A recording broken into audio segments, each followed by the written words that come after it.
Kansas City.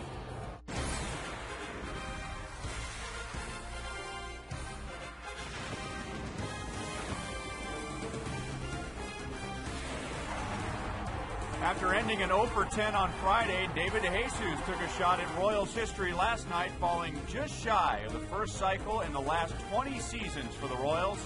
It is a great day at Kauffman Stadium, but at least the rain has passed as the Royals and Twins wrap up a 3-game series. And welcome back to the ballpark. I'm Ryan Lefevre with Royals Hall of Fame pitcher Paul Splittorff. And that's a game for both teams, even though Minnesota won, that they just soon forget. It was a sloppy game at times. However, we almost saw baseball history as two guys were going for the cycle. That was a tough ball game to play, and the good thing about the hitters, those are the guys that people come to the ballpark to see, because you got David DeJesus at the top, Joe Mauer in the middle, along with Billy Butler.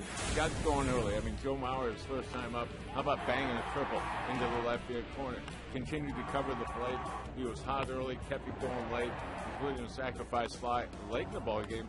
And David DeJesus did the same thing. He opens up with a triple, follows it with a double, then an infield single. So he spends the rest of the night trying to get that cycle. Needed another hit late in on the ball game. Couldn't get it done. It was a good night to have a lot of hits because all those guys had 7 at-bats in the game. Hard to tell how Billy Butler felt about his game last night because he had an error late in the game, but he also had 4 hits. Well, it was an up-and-down night, tough time defensively on a tough night to play defense, but also a tough night to play. He showed us that he was equal to it, hit the ball all over the ballpark, and that's what we see from him night in and night out. This is the second time in the last 2 weekends the Royals are trying to avoid being swept, but it's not just the Royals that are having a tough time with the Twins. Everybody was wondering how they'd be out of the Metrodome. I think we're finding out. It doesn't make any difference, home or road. They want to keep it going because their next stop is Detroit, then on to Cleveland, a couple of guys out of the Central Division. Royals used 6 relievers last night in the 12-inning game so they could use a long start from Brian Bannister, who has great success pitching in day games. We'll talk more about Banny and the Minnesota Twins lineup when we come back.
Well, you see, he got off to a great start against this Minnesota ball club. Hasn't been that way the last couple of years, but what he does here at Kauffman Stadium in the daytime is another story, and I think you focus on that. You start to find out there are some up and downs in this game, and right now Bandy wants to take over here today.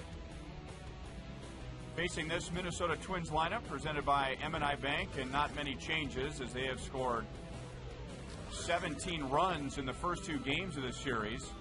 Jason Kubel is struggling, so Jim Thome will be the designated hitter. Delman Young is in left field. Thome had 3 RBIs in the game on Friday and his 45th career home run against the Royals. Minnesota with 9 runs last night, but perhaps their biggest hit off the bat of Justin Morneau, his 19th career home run against the Royals. That's the most for him against any American League team. Royals and the Twins, the first pitch is next. Okay, thank you, Bonnie.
Right, who he's talking to right now was the one who made the call at second base to win the game in the 12th last night. And they also had a little bit of a run-in last fall where Trey got thrown out of a ball game. So just a good opportunity to go out there. Hey, shake hands with Jerry White. He's always up there day in, day out. And you know you're going to see those people again. And today's a new day. Royals baseball in high definition brought to you by Time Warner Cable, where HD is free with digital cable. Ryan Bannister with a strike across to Denard Span.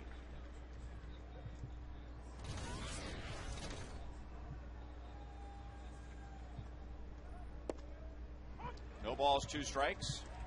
Ryan making his first start this year against Minnesota. He was 0-3 against the Twins last year in 4 starts.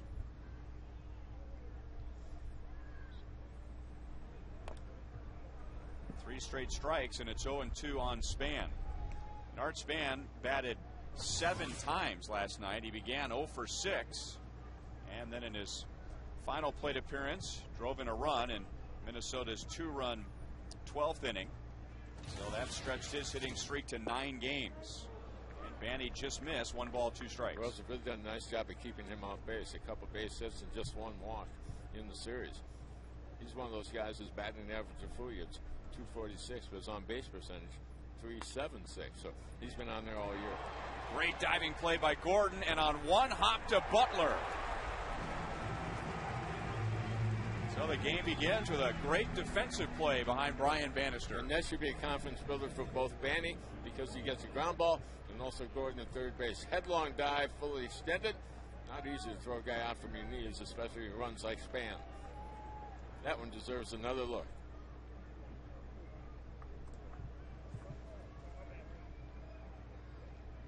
So Alex, who's had his problems on defense since coming back, committed his 3rd error in last night's game.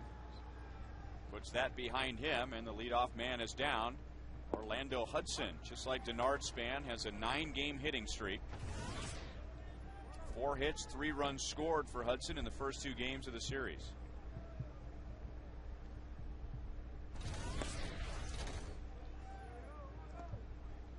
Brian, you think back to the late innings here last night where the Royals did not handle the ball very well.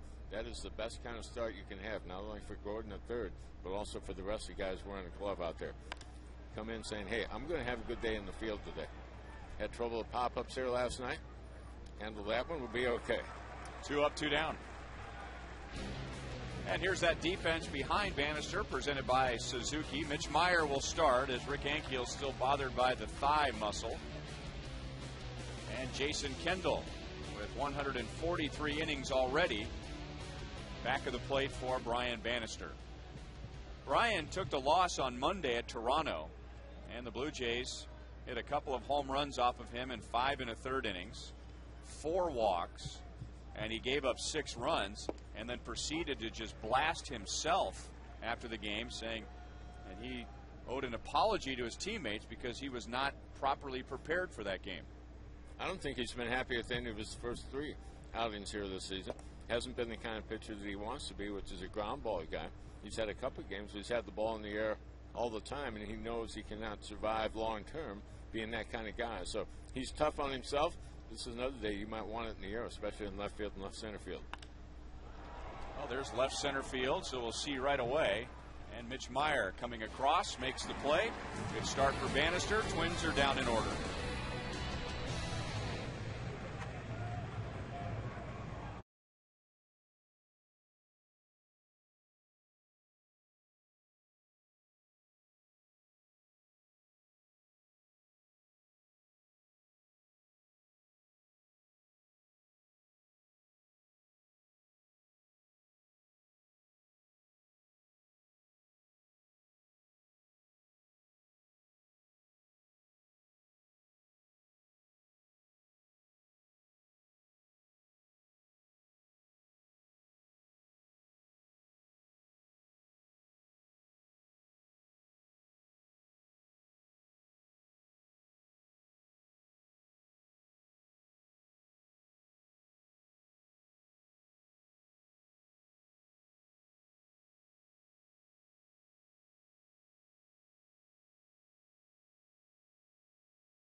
Kevin Slowey. We'll take a look at our weather conditions. No rain. Still windy, cool, and cloudy. 58 degrees. Started a little early at 1:09. Time and temp brought to you by the parking spot. Easy to spot, easy to park. The parking spot at KCI. Royals lineup is presented by M&I Bank. And the only change from last night is Mitch Meyer in center field. He'll drop down to the number 8 position with Rick Ankiel out. So Alex Gordon and Jason Kendall move up in the batting order. And for the 6th time, the Royals will face Kevin Slowey. Here's the Kia scouting report. So many of the other Minnesota pitchers are just like this. Good command guys, got a real good feel for what they do. Not outstanding stuff, but you see, you hold people down very good against the lefties in 2010 so far. And the Royals have never beaten this guy. 4-0 and a 3.30 earned run average. And if you count switch hitter Alberto Callaspo, the Royals have 5 left-hand batters in the lineup today, beginning with David DeJesus, who is 6 out of 8 in the first 2 games. So his average back to right at 300. He was at 258, and we're still early enough in the season where a couple of big games you can really add on the points in a hurry. David last night in his first 3 at-bats, a double, a triple, and a single. So he was on his way to trying for the cycle, and as it turned out, he still had 4 more plate appearances. But a couple of walks, a ground out, and a fly out, and David falling the 1 hit short. He had a good series against these guys last weekend up in Minneapolis as well. And that's sliced up the line, inside the line.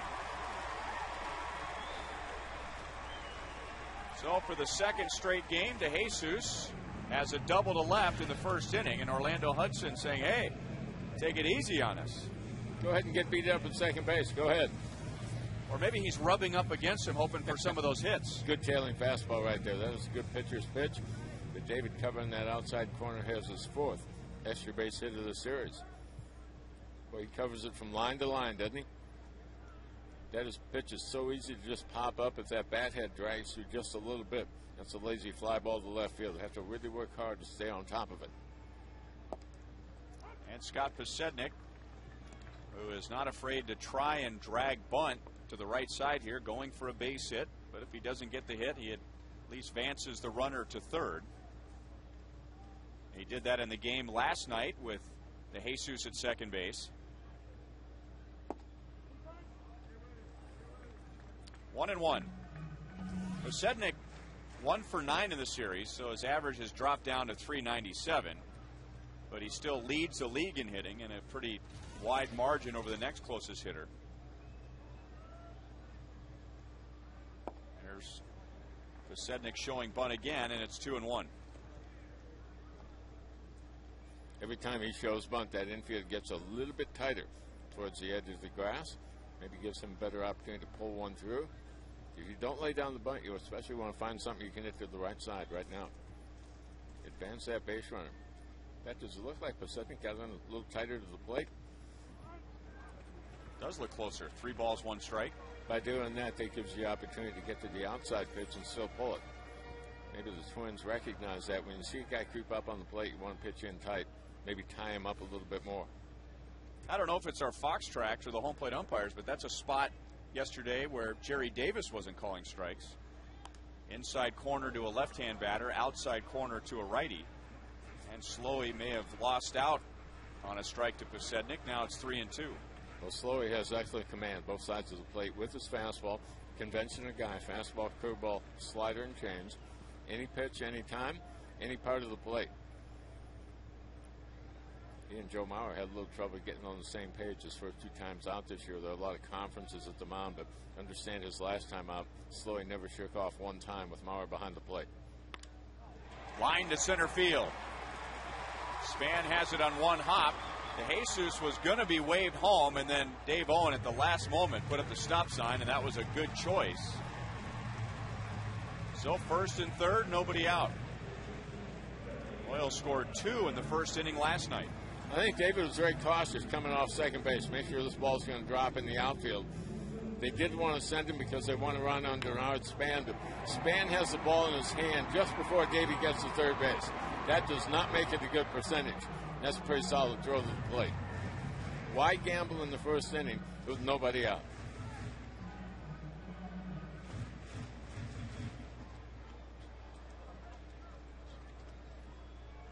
So 1st and 3rd, and now Billy Butler. 4 hits in the game last night. So he's up to 314.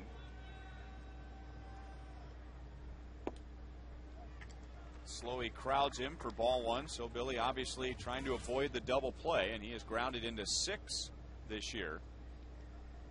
And Minnesota would gladly trade a double play for a run.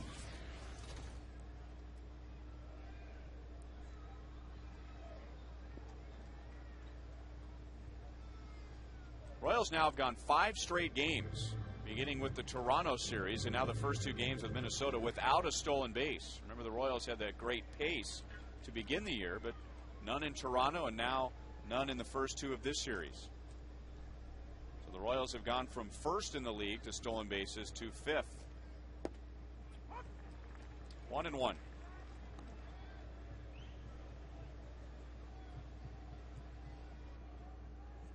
David DeJesus is now 7 for 9 in the series.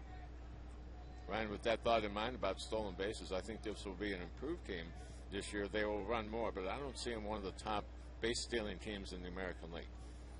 Got off to a good start, but people starting to look for that as well. Pasednik got a good jump, and the pitch was down, so Mauer decided not to throw, and that's 8 for Pasednik. Pasednik with that standard lead, if it was slightly open, allows him to clear the hips, get a good jump, come out low out of his stance, and head for a slide into second base. So no chance for a ground ball double play. Now Butler in a hitter's count of 2-1.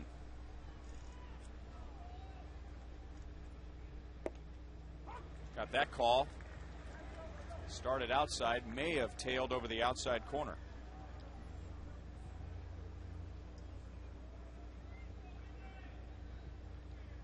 DeJesus opens the inning with a double. Pasednik follows with a single and a stolen base.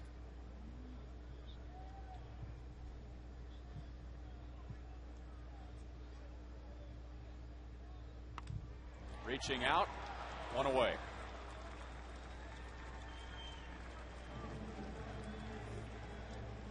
Minnesota Twins have committed just 2 errors all season long, and Suzuki shows us their defensive alignment. Young in left, Span and Kadire in the outfield. Actually, J.J. Hardy at shortstop. Orlando Hudson 4 Gold Gloves. Joe Mauer has a couple.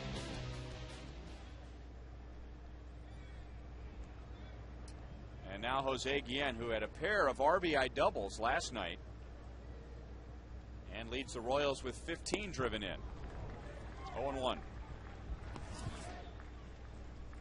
Twins had him chasing some balls out of the strike zone here last night, much like that one right there, high fastballs. He was trying to win the ball game with 1 swing, so no surprise they start him out upstairs again today.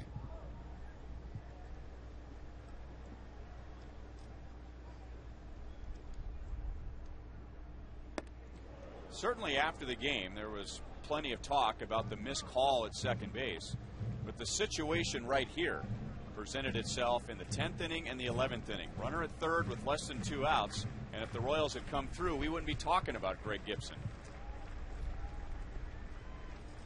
There was a whole lot of ball game played before that final call.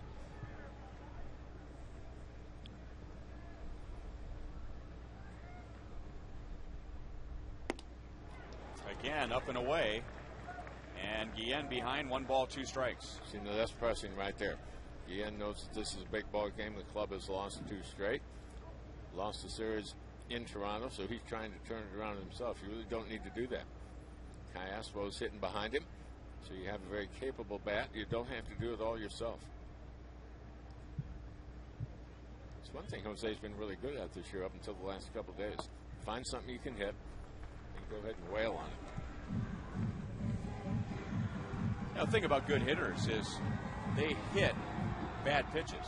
And I don't mean bad pitches as far as that are out of the strike zone, but mistakes by the pitchers. Good hitters aren't hitting balls that Guillen's chasing that are up and away and out of the zone. Billy Butler had to handle one with 2 strikes that he didn't want to have to handle, but the fact that he had to, cover the plate helped get him out. The wind will knock it down. Delman Young has a good arm, so he gets behind it. DeJesus tagging, and the throw will go to third. So Guillen drives in his 16th, and for the 2nd straight game, the Royals strike first.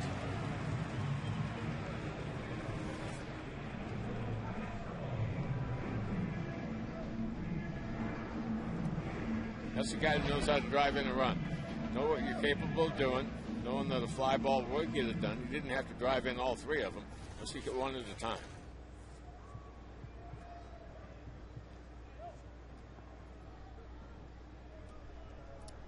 And Alberto Callaspo bats with the runner in scoring position with Posednik at second base. Alberto 3 out of 10 in this series against the Twins. And Slowey goes off speed, strike one.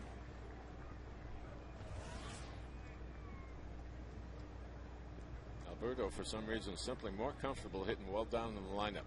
Not all that happy at number 2 and number 3, but an important guy here this afternoon because he has to cover Butler and Guillen. No play, no balls, 2 strikes.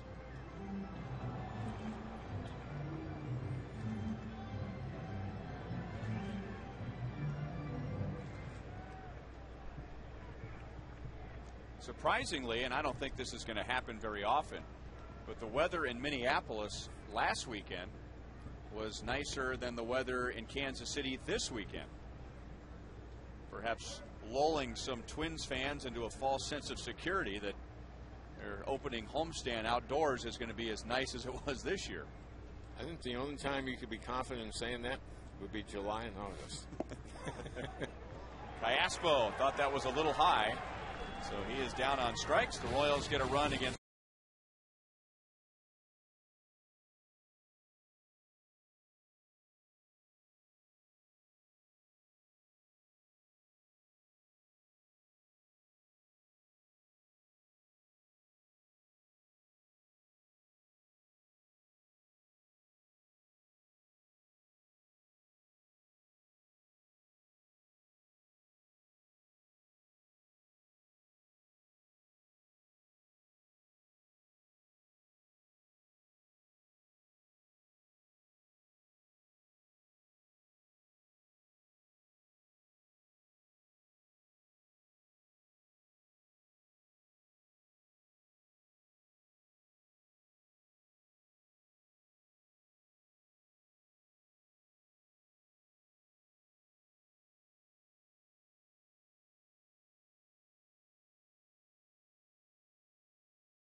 get to the top of the second. Here's Joel Goldberg. Well, Ryan, after that last game in Toronto, Brian Bannister was really critical of himself. He was upset with his pitching performance, giving up 6 earned runs. But Bob McClure, the pitching coach, telling me today that he's really been happy with Banny. He says he's pitched really well, only made 3 or 4 bad pitches during tough situations this year. But he said if he starts trying to revamp things, that's when he's going to run into problems. He said in a game, it only comes down to 3 or 4 times in a game when you really need to make good pitches. The rest of the time, just pound the zone. And he said in Brian's case, don't change the approach. Just focus, commit to good pitches, and keep the ball down. Just keep the ball down, and Banny's going to be okay, guys. All right, Joel. Well, we saw a perfect example of that in Brian's second year in the big leagues. He was 3rd in the American League for Rookie of the Year in 2007. I don't think we're going to see that ball again. That is a 20th career home run for Justin Morneau, and his second of this series. Minnesota has tied it at 1.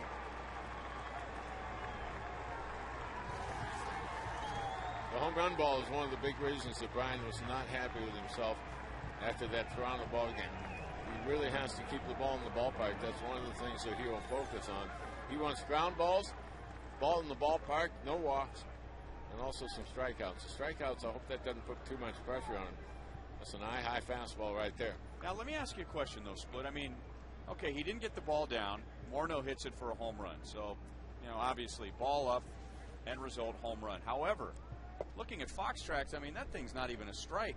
If Justin Morneau swings and misses at that pitch, or he fouls it back, you can say, hey, Bandy got him to go out of the strike zone. Absolutely, but you look at the scorecard and you say that's a mistake that hurt him. But you're right, a lot of hitters will swing right through that ball. In fact, that's one of the areas you want to go ahead and go after. Get in the zone, get ahead, and see if they'll chase upstairs. We saw Jose Guillen chase upstairs the last inning. Got himself in a little trouble. Guys do miss that pitch. It doesn't have to fly out of the ballpark, but the fact that he did, you look back and say, boy, that was a bad mistake. If you look at Kendall's target, I think they wanted to come in on the hands. So that is probably a pitch that he did miss with.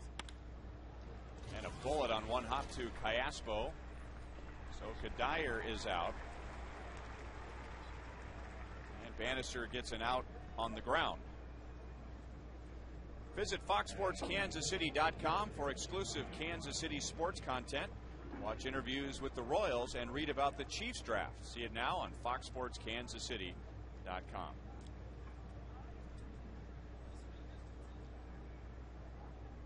So one away to Jim Thome. And just to finish the Bannister thought before I was rudely interrupted by Morneau's home run. Bandy had that great year in 07 and then started to change things in 08. Remember, he got a hold of the numbers that suggested that his rookie year had more to do with luck just because of the style of his pitching and the way the numbers played out. So he tried to make some severe changes to his game in 08, and things didn't work out like they did the first year. But he also tried to develop himself into a ground ball pitcher, which is a good idea. 1.5 ground ball outs for every fly ball out a year ago. That's what he wants to be. He's had a couple games earlier this year. He's kind of a fly ball pitcher. It's a good time of year to do that. The ball doesn't carry very well, but summertime it's a little different story. Tied up Thome. Butler to the bag for the second out. Well, Brian, interestingly, pitched better in his first 2 starts when he wasn't getting a lot of ground balls. In his first start against Detroit, he had just 1 ground ball out of 18, and he gave up just 1 run in 6 innings. In his next start, only 3 ground balls, and he gave up only 2 runs in 6 1/3. Against Toronto, he had 5 ground ball outs.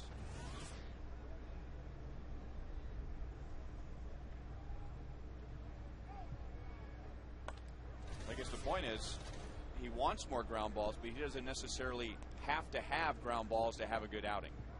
He knows what he wants to be, but I don't think he fights success either. If you're getting outs on fly balls on a night where the ball isn't carrying very well, that's fine because you'll see that ball club again. Then you go back to being a sinker ball pitcher and maybe work a little bit differently. Plus, early in the season, you're probably not going to have as good a stuff as you will have in, say, June or July. You get stronger as you go along, you get better command because you have more innings under your belt. How many guys do you hear say I did my best pitching in the month of April? I mean, baseball isn't built like that. Right. What hitter tells you, oh man, April I was really in mid-season form? They call it mid-season because that's when it usually happens. And that's why there are very few teams that go wire to wire that have a good April or a runaway type of April and able to sustain it the next 5 months. Like Minnesota finishing last year, winning 17 of the last 21. In first place, all of 8 days. But they were the right 8 days. Speaking of 07, Brian Bannister was 3rd in the American League Rookie of the Year voting. Delman Young was 2nd. Dustin Pedroia won the award and then won the MVP the next year. And he drives it into right center field on a pitch that was down. And he's into second base with a 2-out double.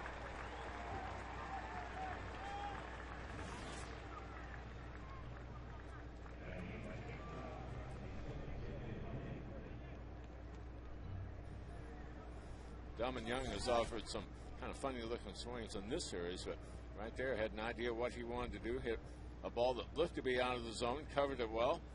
We know that he has big time power. It's his 4th double of the season. Hit too deep for Mitch Meyer to have any kind of shot, throwing him out at second.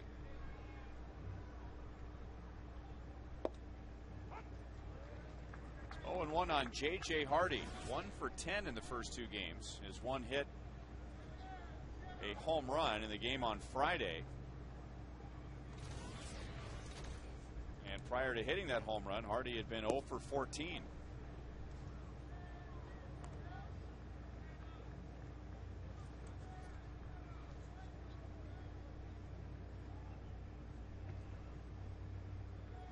Justin Morneau has homered for Minnesota in this inning to tie the game at 1. 2 balls, 1 strike.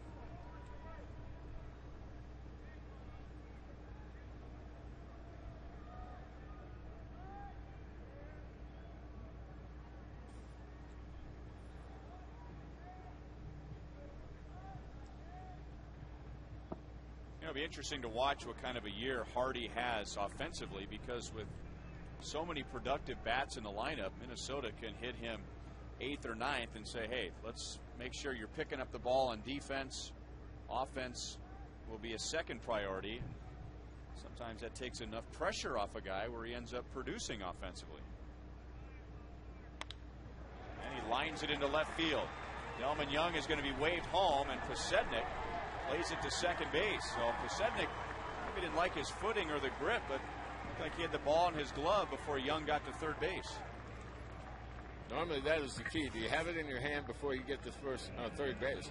If that happens, many times the coach will shut that base runner down. But with 2 outs in the inning, Minnesota will go ahead and chest it. Posednik, a below average arm strength. Boy, that was about 2 strides before third base. Usually give it a try, but remember that ball is probably wet as well. They took on a lot of rain here last night, even into this morning. Plus you keep that runner on at first base right there. Keep him out of scoring position. Still early in the ballgame, try to stay away from the big inning, but that is close enough. You'd kind of like to see your guy take a shot at it. So a 2-run second, and now number 9 hitter Brendan Harris, and he goes up the right field side. That's going to roll around in the corner. Hardy to third, and he will be held. Kind of a similar start for Bannister today as it was on Monday at Toronto. Both games a 1-2-3 first inning, and then trouble after that. And here comes pitching coach Bob McClure. Well, you want to stop it right here. They've already got a crooked number. Ball in the middle of the plate, down in the zone a little bit. Harris just trying to hit it hard, shot it up the right field line. Let's back up and play. If they go for Delman Young at home plate, that base runner, batter runner Hardy would have been on second base, and he would have scored on that double right there. So you don't try for the run at the plate, but you keep a guy at a scoring position. Bottom line is 7, 8, 9 hitters all got base hits in this inning. When you were hoping to work your way around the home run, you got the next 2 guys out. You hope to be out of the inning by now.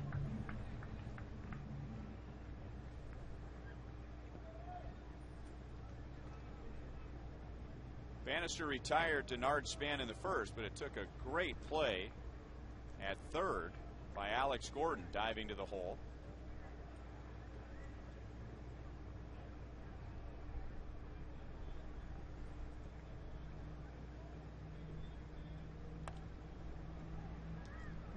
Oh and 1.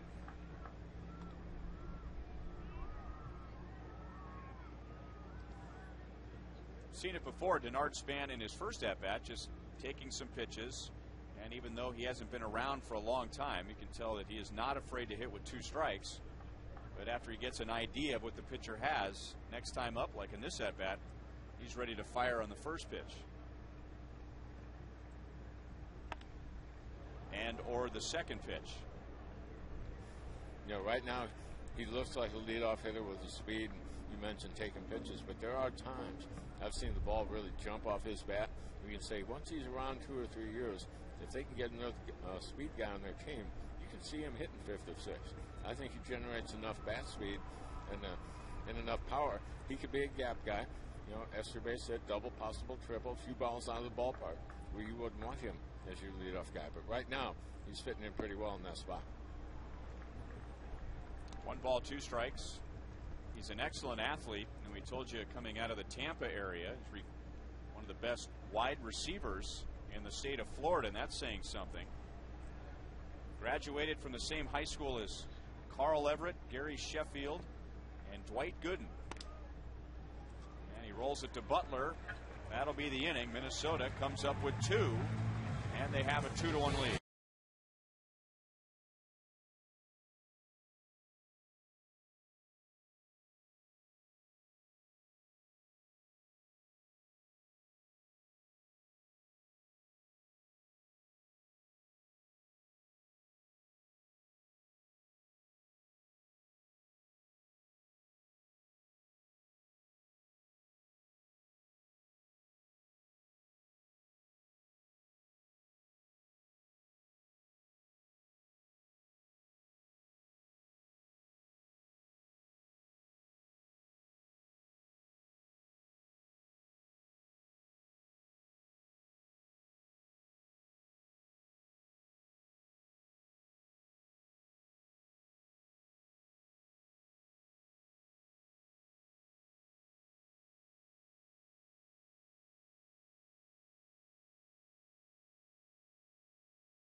Presented by Sprint, who has had the best week in the American League. Miguel Cabrera.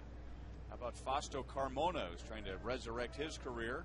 Paul Konerko or Andy Pettitte with a 1.69 ERA for the Yankees. Text 432-432, enter keyword Royals, followed by a space. A for Cabrera, B for Carmona, C for Konerko, and D for Pettitte. 0-2 on Jason Kendall. Let's check in with Joel. Well, Ryan, we got a pair of catchers playing today that both caught 12 innings last night. Joe Mauer came in and said to his manager today, "I'm in," to which Ron Gardenhire replied, "Okay, fine." Now, in the past, we would have seen, as Jason Kendall pops out there, we would have seen that Joe Mauer maybe would take a day after a night game and play DH, but Ron Gardenhire telling me today that that's not possible this year because you'd have to sit both Jim Thome and Jason Kubel. So he says he's fine. He's back in there. The other important thing that he mentioned for guys like Mauer as well as Justin Morneau is no turf this year, no dome. So the guys are much more fresh than they were last year. All right, thanks, Joel. And I will add that Minnesota has a day off tomorrow. So if Mauer grinds himself down a little more by playing today after last night, he's got a full day to recuperate tomorrow. The Royals don't have that luxury. The Royals will be playing tomorrow against Seattle, so no day off tomorrow for Jason Kendall. Twins had a couple other opportunities to get Mauer out of there, and their backup catcher Drew Butera in there, but opted to put Mauer in. Butera has made a major league debut. Got to do it in front of his dad, Sal, who was a big league catcher with the Toronto Blue Jays organization. In fact, he's still a scout with them. So Butera has been in the ball game, but Mauer in there today. 2-1 on Alex Gordon, 3 for 9 so far in the series. Alex just calling for time before Slowey was ready to cut it loose. Alex with a great stop at third against Denard Span, the first hitter of the game today. 2 balls, 2 strikes. Slowey has that easy delivery, and the ball will tend to sneak up on a hitter like that one right there. You see it so well, and you say, okay, he's about 90, 91 miles an hour, but he knows how to pitch, he knows how to elevate, and when to do it through that high fastball right on by Gordon.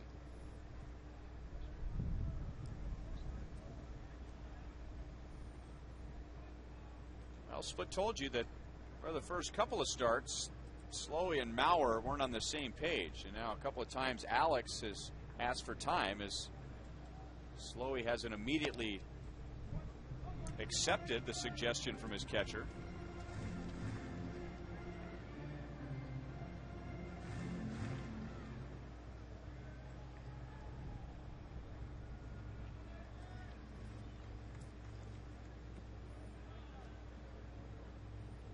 Well, he shakes off 3 signs there. And a rare walk from Slowey. Royals have 1 on, 1 out. Don't forget, when you participate today and you call it, presented by Sprint, you can later register for a chance to win a suite here at Kauffman Stadium for you and 11 guests. You'll get a bounce back text message after you participate today, which will give you instructions on how you can register. You can also do so at the website, sprint.com/sponsorships/sports. 0-1 to Mitch Meyer, making his second start. Mitch 0 for 4 with a run scored. Came into the game in the 5th inning as a pinch runner for Ankiel, but the game went so long that Mitch ended up with 4 at-bats. He has never faced Kevin Slowey. And a little pop-up. That's going to be handled by J.J. Hardy, 2 down.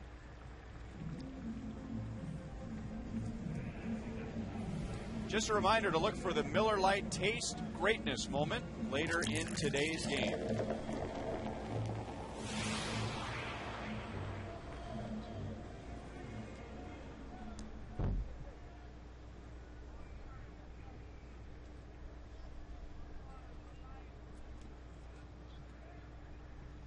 Yuniesky Betancourt had a 3-hit game last night and had a chance to win it in the 10th inning with a runner at third and just 1 out, but struck out.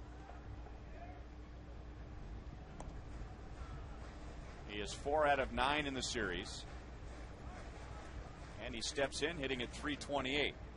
So he didn't win it for the Royals last night, but overall in the first month of the season, the Royals have been very pleased with the adjustments that, first of all, they have suggested to Betancourt, him accepting those and then putting them into play.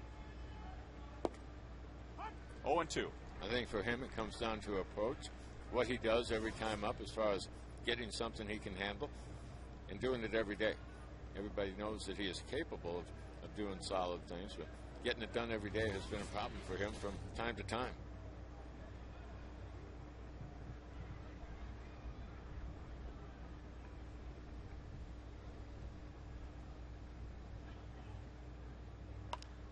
Reaching out, and he pokes it into right field.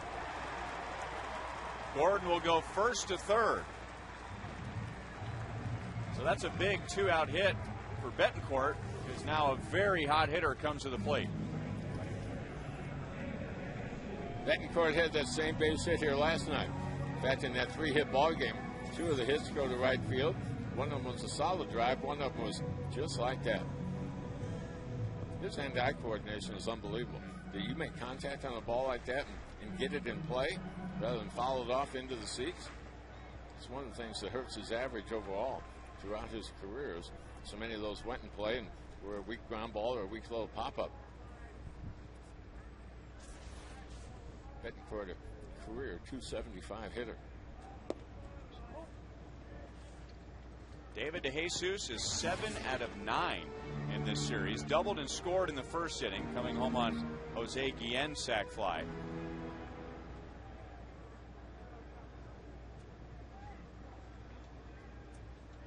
And he hits better than .360 against Kevin Slowey.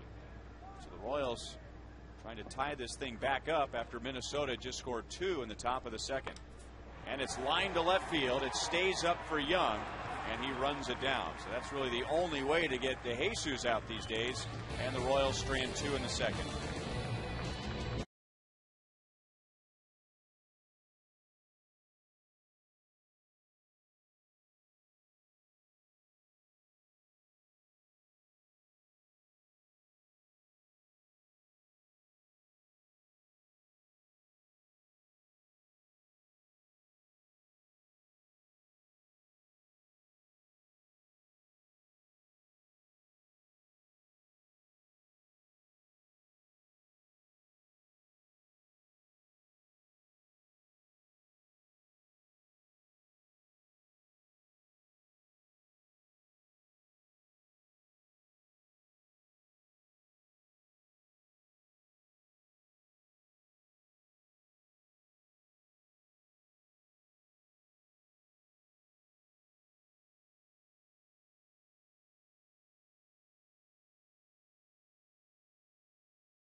guest here in the booth who has kind of dual allegiances. Cole Aldrich of KU basketball fame and soon of the NBA, who's got his Royals jersey on. But he is from Minnesota, so you've been following the Twins your whole life. Yes, I've been an avid Twins fan, watcher, and I go out to the games back home when I'm home in the summer and whatnot. But being a Jayhawk now in Lawrence, you kind of grow on to the Royals and their team. Well, I'm glad you're here in the booth because people don't normally understand how tall I am, but now that seeing how I sky over, we've got Cole in a chair. I'm sitting down in a chair too. he didn't fit in our booth, basically, is what happened. So exciting times for you. I know Split was just asking you about graduation, and then after that, life is certainly going to change. Oh, it is. I got till the 14th is my last final, and heading home for maybe 2 days if I'm lucky, and then going out to probably LA to go work out and then get ready for the draft. Cole, all the postseason going on now in the NBA, do you look at those teams and saying, I might be wearing that uniform this year? I do. I'm really the last probably year or so I've become a big NBA fan just because I know that not only I can play there, but just wanted to know the system and different things like that. You mentioned system. I know it's big for guards and forwards. How about for the center?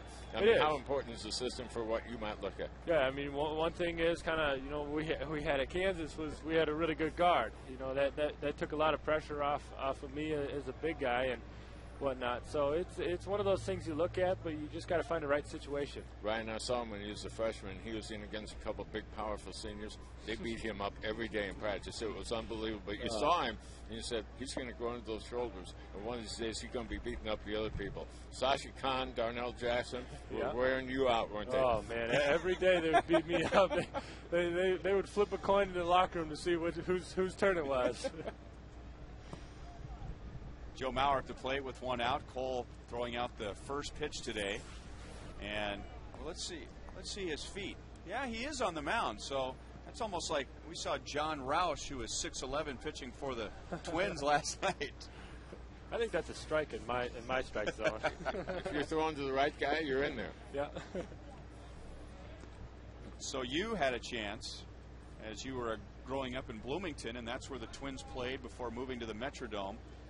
This is what a baseball looks like in Cole's hands. It would look like a golf ball in a normal person's hands. But you got a chance growing up in Minnesota to see the beginning of Joe Mauer's career. Now he's a big superstar. Yeah, he is. He's a St. Paul kid growing up. Was I think an All-American in high school in 2 sports and an All-State player in basketball. So he was definitely a great athlete, and he's showing it. Now, can't argue with going to Kansas because of their great tradition, but did you ever consider the University of Minnesota? He's a Gophie. He's a Gophie. I don't know if you knew that. Okay.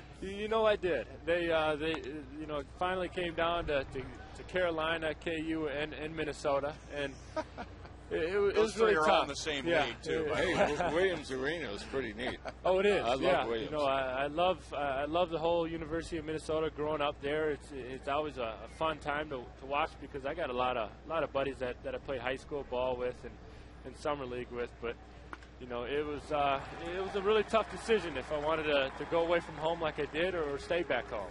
Well, I don't think at this point anyone's going to argue with that decision. Going to a great program and. Unfortunately, not just for Kansas fans, but for this whole region. I think if any team in any one of the major colleges advances, it's good for the region.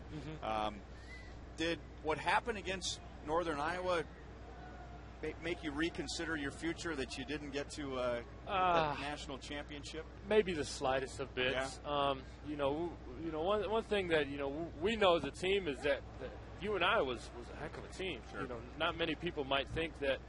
They were a good team by any means, but we knew that. I mean, they won like 30 games and whatnot. I mean, you got to be a great team to win 30 games. So, just going against those guys was really a heartbreaker for us on the season. But that's the NCAA tournament. Still a great year, though. Oh, absolutely great year. And Cole, we see All-American academically. Now you go into the pros, you're going to have some work left academically. Will you come back and finish up? Yeah, I got 18 hours this semester, and then after that I have about 12 more. So I'm gonna try to hopefully take some online classes, and if I need to get back in Lawrence, I'll have to do that. We're not doing engineering or anything, are we? No, I'm a communications major. Oh, okay. So I might be up here with you guys when I'm done. Yeah. Post us up anytime you want. It's all right. No wonder he puts full and complete sentences together. Got to have a good interview. Yeah. He understands the segment, the importance of a 20-second soundbite. He's good at that already. I've heard him. Cole, certainly, the media attention you're going to get once you're done with the NBA draft and you have your new team. Might be a double play here and have our conversation interrupted. No, just an out at second base. The out was recorded. Ball dropped in transition. However, playing at KU, that's almost like the NBA with all the attention you get. But is there any kind of program that tries to prepare guys for you for the huge jump to the NBA? I think just, from our program, with Danny and our coaching staff, I think they really prepare you well just because, not only from, the physical standpoint in the weight room with Andrew Hootie, and then, on the court mentally with Coach Self, always on you in practice and just doing a great job with us, not only preparing us as players but as men. The other thing he had going for him, so many pros coming out of that program, and I know they all come back in the summertime and work out. So you've also had that going for you because of guys who are currently playing. Kirk Heinrich is back all the time. Other guys that Collison comes back. You're first name basis with all those guys. Yep. And Collison, Kirk, Pollard's living in town now, and obviously Danny's around that always works with us in practice, which is huge for our big guys. One of the things that's really been fun for us when we go up to Minneapolis, they're all asking about you. For the last 3 years, say, hey, what about Cole? How's he doing? In KU on TV nationally so much, you've got a lot of friends up there, and they've had the opportunity to follow you, and just want you to know, they're asking us all the time, how's he doing? What about this? What about that? They were paying close attention. It was fun to hear that for us. It's really exciting just to have the, it's about 7-8 hour drive from my hometown to here, and just to have people come down over the last 3 years and whatnot, it has been great. Well, we appreciate you stopping by. I know you want to enjoy the game, and I'm assuming that you're going to get next door over here and say hi to Bob Davis. I'm sure he's going to want to say hello to you. Working full time in his summer job now after chasing you guys around in the fall and the winter. But congratulations and best of luck. And you're going to have see, he's one of our guys now. Yeah. Got the KC hat on. We're going to have you're going to have people from a couple of states obviously following you and seeing what happens in the NBA draft. Well, thank you. Michael Kadire is safe at first, and a throwback to third, and the Royals are all over it. So Morneau is out at third. Thanks again, Cole. Yeah, thank you. Minnesota scoreless in the top of the third.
50 states. Enjoying the game right behind home plate where Buck O'Neil did. The Royals down by 1 and batting in the bottom of the 3rd inning. Scott Posednik singled, stole his 8th base in the 1st. Royals scoring in the 1st. Jose Guillen sac fly, scoring David DeJesus. Minnesota getting 2. And the top of the 2nd, Justin Morneau homered. J.J. Hardy driving in a run with 2 outs.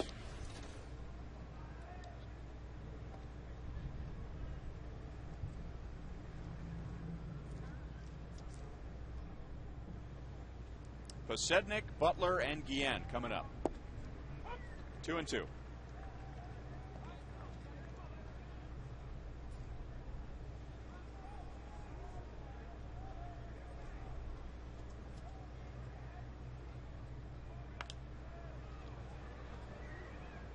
The wind might keep that in play. It does. And J.J. Hardy into foul ground.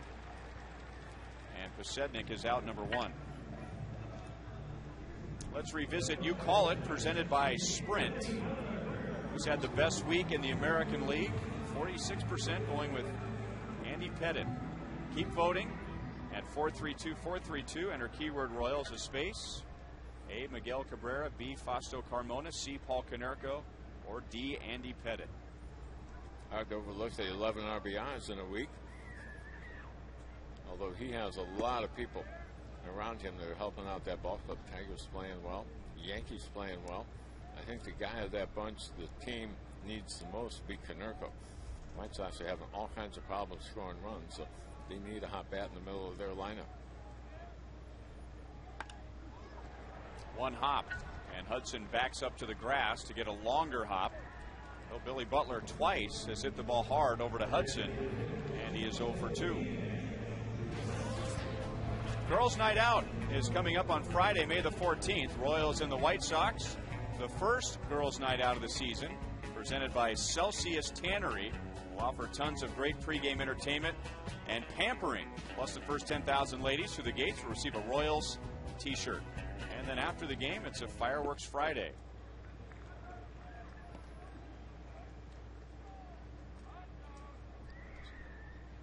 Jose Guillen, sacrifice fly to left field in the 1st inning, scoring David DeJesus, his team leading 16th RBI of the year.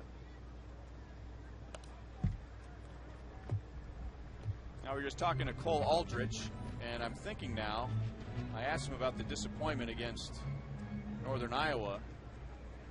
He's over there talking to Bob Davis as he does in the fall and the winter, but he won his freshman year, right? Yes, he was on that team. He does have a championship ring, so he had been there before. That's why a lot of people thought they'd be able to go again. Tell you, that UNI team, if you weren't a KU fan or a Big 12 fan, you'd root for them. They were a fun team to watch, and they were legit.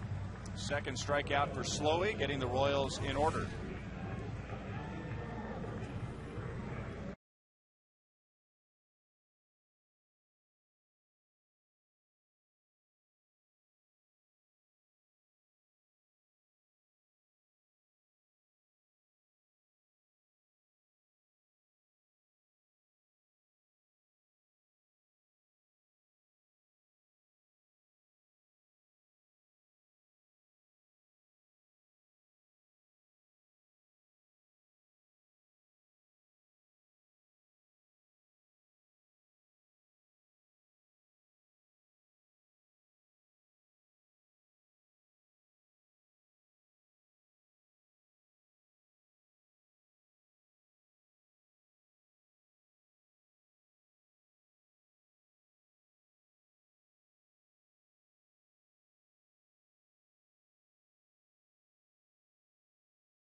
possible with the nation's fastest 3G network. AT&T, rethink possible. By Panera Bread, explore a menu of hearty soups, salads, sandwiches, and breakfast items at Panera Bread. And by Chevrolet, come see for yourself why 1,000 people a day are switching to Chevy.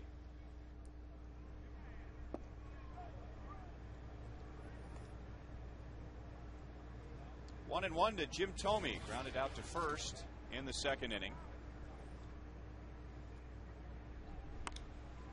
And he drives that into the left field corner, slicing, and Posednik doesn't make the play. It's a fair ball.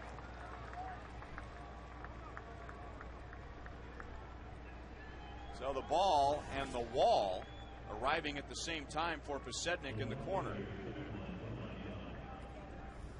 Very similar to a ball hitting that left field corner last night that Posednik had a little trouble. Let's see if we can see what happens here. The ball does tend to come back when it gets there. Yeah, hits right at the foul pole, just above his glove. Scott and the ball, he got there at the same time.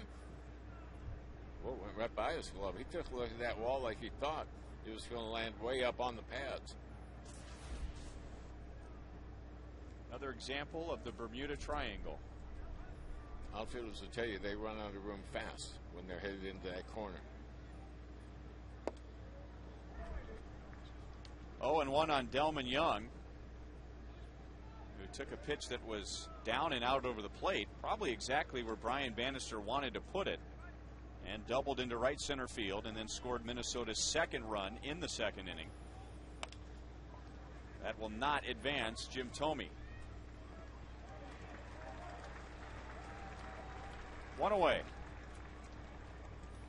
Royals homestand continues tomorrow night. The Seattle Mariners will be in town for a 3-game series.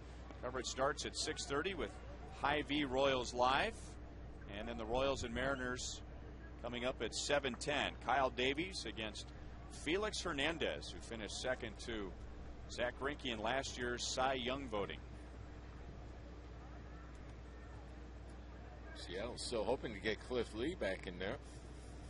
Should be coming back soon after an abdominal problem and surgery on a toe.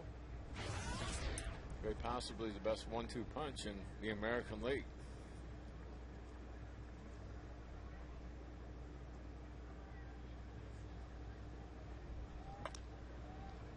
Another ground ball for Betancourt. Thome will advance to third, but there are 2 out.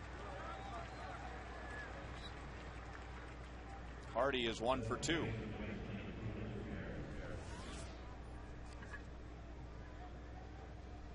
Jim Thome moving up the all-time charts. He is 12th all-time in home runs, 10th all-time in walks. And that pretty much summed up his career, well, his entire career, but especially when he was with the Cleveland Indians. If he wasn't hitting a home run, he was getting on base with a walk. Remember when he first came up, he was a third baseman, got an early switch over to first. Tend to forget about that a little bit. I mean, first baseman, designated hitter for so long. The thing he has going for him in Minnesota, Ron Gardner will use him the right way. He won't let him sit on the bench. He'll have him in there enough to be sharp. He'll find a way to get his backup guys in the lineup.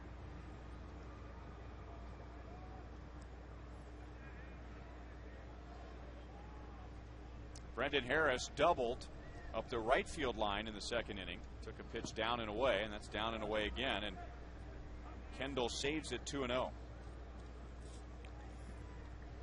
Twins still trying to get some stability at third base. Nick Punto on the disabled list, went on the DL at the start of this series. Used 4 different players at third base last year. Corey Koski, when he left their club at the end of 2004, they've had 17 third basemen since then. So it has been a revolving door. Again up the right field line to Jesus, across the line and sliding. And was he able to hang on? He did.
into the dirt, making that play in right field for the final out. And now Alberto Callaspo going after a fastball at 91 miles an hour from Kevin Slowey. Our Roadrunner Turbo speed pitch comparison coming up. We'll see where Slowey and Bannister are as far as topping out at this point of the game. And a hanging breaking ball is stroked into right center. And that's going to roll to the track. Callaspo is at second base with the tying run, nobody out.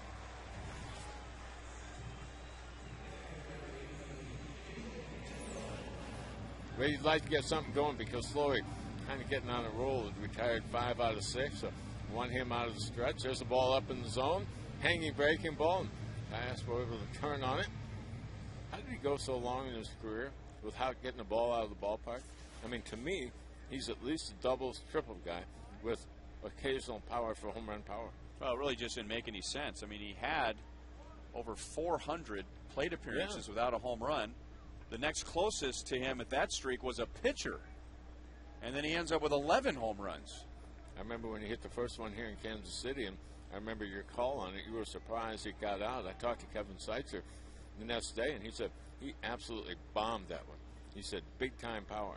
And I'm saying, well, you know, and then all of a sudden he started hitting other balls off the wall and over the fence, and it's like, wow. Now we've seen it for over a year. And you're saying, well, how did he go so long with, you know, not having at least gap power? And it's like it just doesn't add up now. And you can't picture what he was as a player before he got here to KC. And the guy at the plate knows all about long droughts without home runs. Jason Kendall once went 601 at-bats, 150 games. And in 2005, he homered to end that streak. And I believe he did that against us when he was a member of the A's. I remember the home run. He hooked it around the left field foul pole. I do not remember the pitcher who gave it up. You probably have that. Well, the Big Blue Book of Knowledge does have a lot of information in there.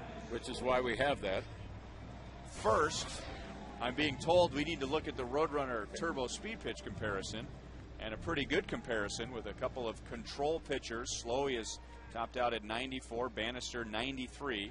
You can double your speed with Roadrunner Turbo from Time Warner Cable.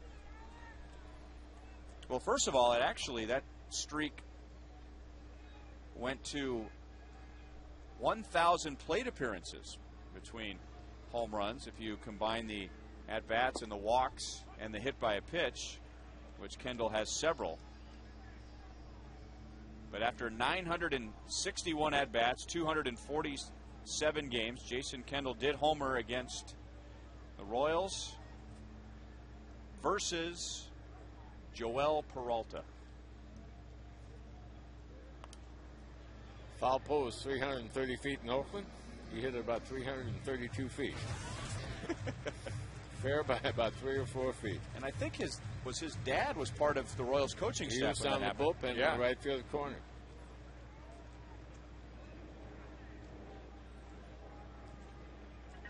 It was interesting watching Fred standing at the bullpen gate watching Jason hit when he was here in this ballpark. He would sit out there and be with the relievers until Jason got up there. You'd see him standing against the chain link fence. How about that save? 1 and 2 on Alex Gordon. Kendall unable to get Callaspo over to third base. If that gets by Maurer, that gets Callaspo to third base. And that's after catching 12 innings here last night. No wonder you want him in the lineup. And he's a big guy. What, 6'5", 230? At least.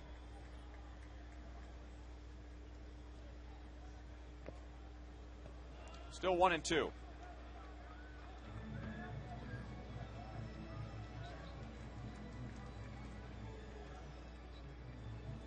Alex walked in the second inning, and Kevin Slowey, a typical Minnesota pitcher, doesn't walk hardly any at all. He did have some problems with his control in his first 2 starts, and he walked 6, which might be a lot for his standards, but not by the major league average.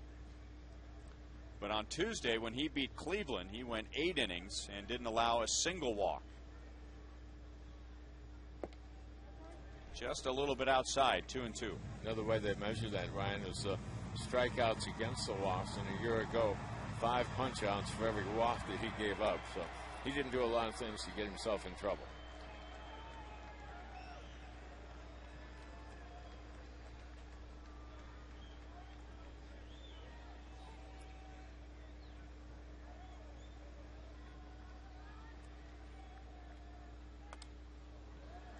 And we stay at 2 balls, 2 strikes. Slowey was one of 3 pitchers that were not available to the Twins when they made their stretch drive. They had to dip into their minor leagues and come up with Brian Dunsey and get him into the rotation. He pitched well late, but Slowey was out with a wrist injury, hurt his wrist in July. A month later, he had surgery to remove bone chips, so he was not available for the August and September drive and the postseason against New York.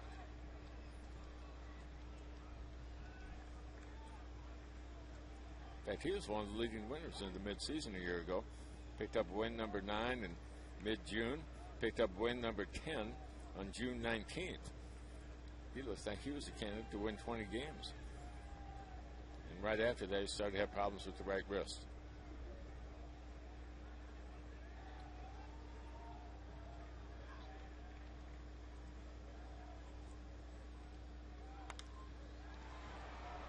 Sliced into the corner. That's been a troublesome corner today, and Delman Young almost overran it. So Callaspo still standing at second base with 2 outs. He opened the inning with a double. Hey, it's not too late to get your season tickets. Prorated season ticket plans are still available, and they start as low as $5 per game. Go to Royals.com or call 816-504-4040.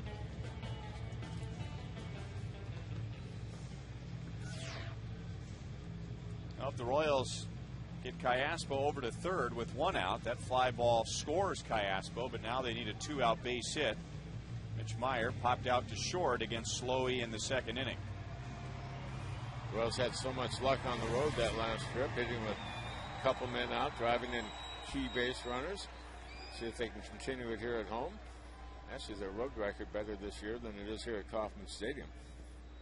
I guess that's something you'd like to see this team develop throughout the course of the year, is some kind of home field advantage where you can get things building here.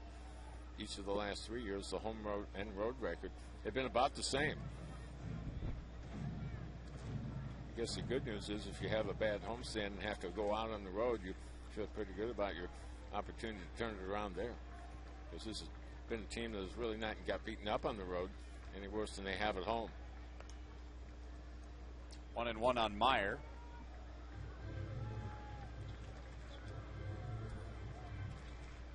Mitch in center field. Rick Ankiel, remember, coming out early last night with a slight strain to his right thigh muscle. Royals noticed that earlier in the game when he was trying to run down balls in the outfield. Royals are not concerned about it, but want to give him a day to rest it, maybe even a second day, so some playing time for Meyer. Great pitch over the outside. It's 1-2. And Ankiel is available on a pinch hit basis here today.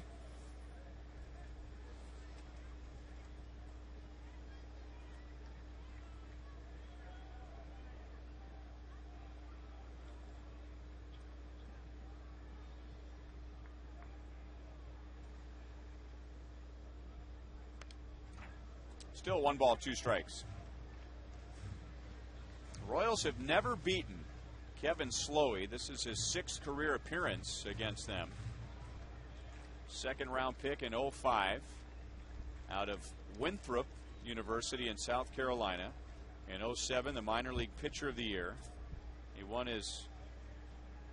picked up his first major league complete game here at Kauffman Stadium in 2008, taking a shutout into the 9th. 4-0 with a 2.7 ERA in his career against the Royals, and a 2-1 lead in the 4th inning today. Twins are hoping to keep him healthy. Besides the wrist problem last year, he began 2008, that year that you're talking about on the disabled list. He had biceps tendonitis. That cost him a month. I wouldn't think he'd have too many arm problems. I mean, that was such a smooth, easy delivery. Doesn't put a lot of strain on the arm. He does a lot of the work with his thighs. And leg drive coming off the mound. Free and easy.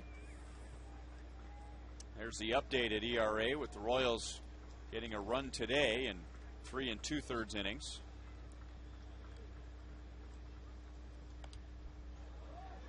Meyer giving him a battle.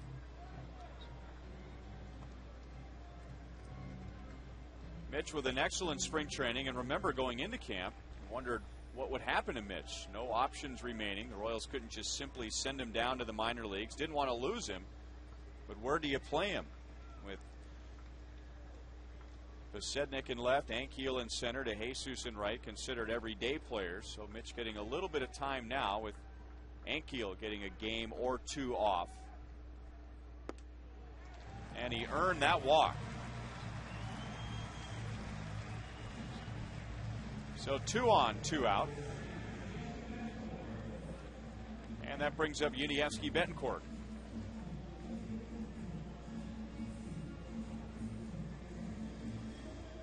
Betancourt down in the count 0-2 in the second inning. Just kind of reached out through the strike zone.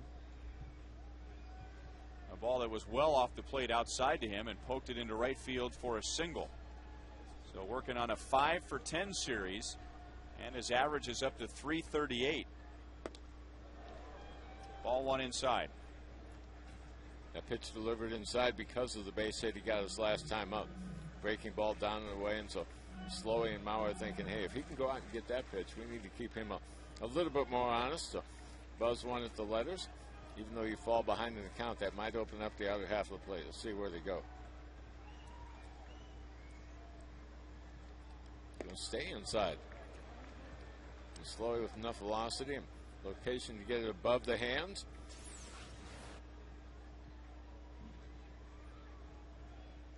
Got to be very quick to get the bat hit out in front to handle that one. And Fox tries to tell you that ball's out of the strike zone, so you really don't have to handle it. See if it's the bat, they don't come back to that after a pitch or two. Go right back to it. 2 balls, 1 strike. See, that's a good adjustment by Betancourt right there, because a lot of times once you get a guy going after that pitch, he'll go after the next one. They climb the ladder a little bit, get a little higher, but the fact that he adjusted right there, didn't swing, now they'll have to try something else.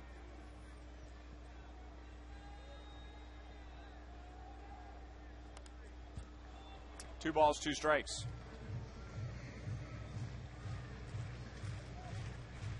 Betancourt's single makes him 3 out of 3 against Slowey. Iaspo opened the inning with a double. Kendall grounded back to the mound. Jason was trying to guide it to the right side and get Iaspo to third, but Alberto had to hold. Gordon flied out, and Meyer with a 2-out walk.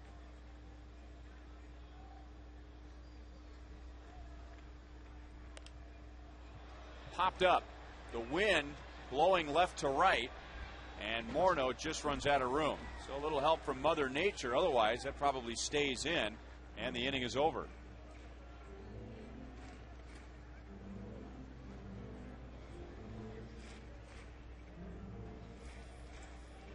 Ryan, we talk about the sequence of pitches. Got them numbered. They're trying to establish inside after giving up the base hit away the last time. So work it in, work it up on the hands. Still trying to fight him off. See, Slowey would be a fun guy for Mauer to catch because he can locate all of his pitches. So you can go ahead and set a game plan, kind of mold him, bring him along. Now they go away. He delivered that one as well. Out over the plate, it drops in front of Span. Iaspo coming around to score, and Betancourt 4 for 4 against Slowey. And the Royals have tied the game at 2. Well, you talk about a solid at bat. That was it for Betancourt. The pitch sequence that we just showed you, and then they go away, and you're still able to cover it and hit it like that. That's a big-time plate appearance for Yuniesky Betancourt. Solid base hit to center field, 2 for 2 today, and now a half a dozen hits in the series. they pitched him perfectly, and he still got that runner home. And it gets David DeJesus to the plate. It was 7 for 10 in the series. David doubled in the first inning, came around to score on a sac fly from Guillen, and then lined out to left in the second inning. David has a 19-game hitting streak against the Minnesota Twins.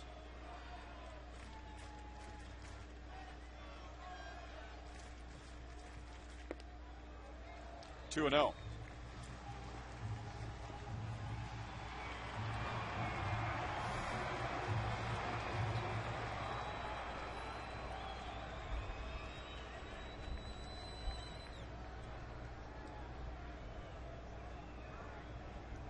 Meyer at second, Betancourt at first. This is coming up on a 30-pitch inning for Slowey.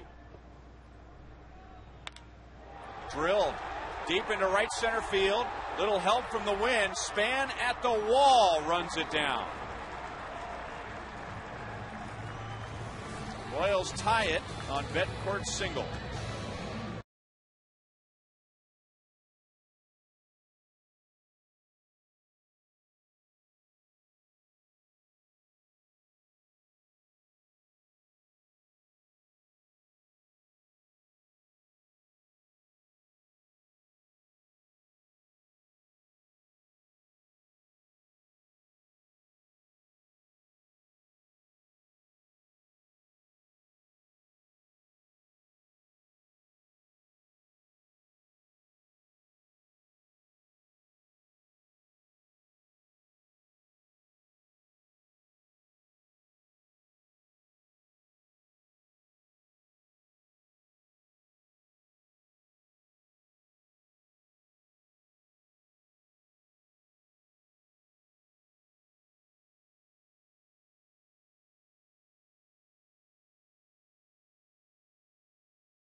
And both Brian Bannister and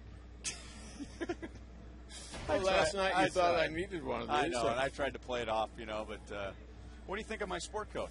I like it. You like that? I've got Thanks. one like that, too. Really? You do? Okay. Actually, I have a tie to go with this. I'll wear it for you tomorrow. That's very nice. You know, it's Jen will have it before the night's over. We'll be okay. Well, last night we had a female fan behind the Royals dugout, and I said she had a pink hoodie just like Split. Yeah. And lo and behold, there it is.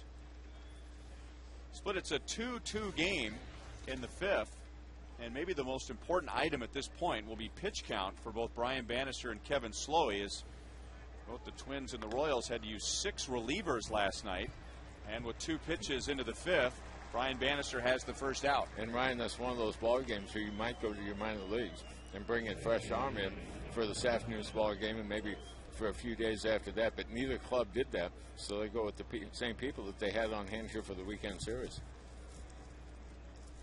Easier to do that if you've got an off day. It gives you the extra 24 hours for a reliever. Luke Hochevar taking a no decision last night, giving up 5 runs, 8 hits, and 6 2/3, struck out 7.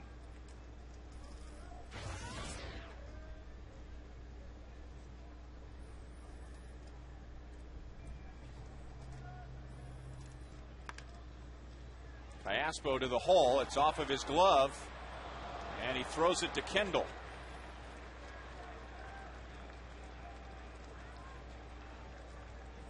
And he's lucky that Jason Kendall is heads up enough to be there. Otherwise, Hudson's at second base. Well, this is one of those plays that a guy with good range at second base will make it most of the time, especially to the glove side. That makes it a short throw to first base. There have been 3 or 4 times this weekend that you can see why the Royals wanted to get more athletic at second base. And I would say on this series, they have missed Chris Getz quite a bit, who, by the way, took ground balls on the field before the start of today's game. Is headed out on a rehab assignment to Omaha.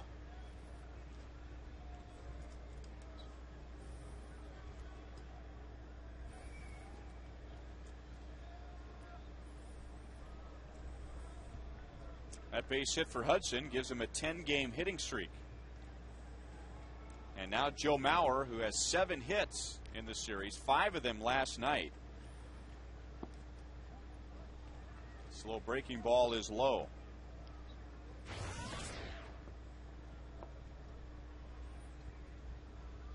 So Mauer at .385, winning his 3rd batting title in the last 4 years last season. 1 home run so far. He had 28 last year. His previous career high was 13. And remember, the 28 for Mauer last year came in just 5 months, as he missed the first month of the season on the disabled list with a back problem.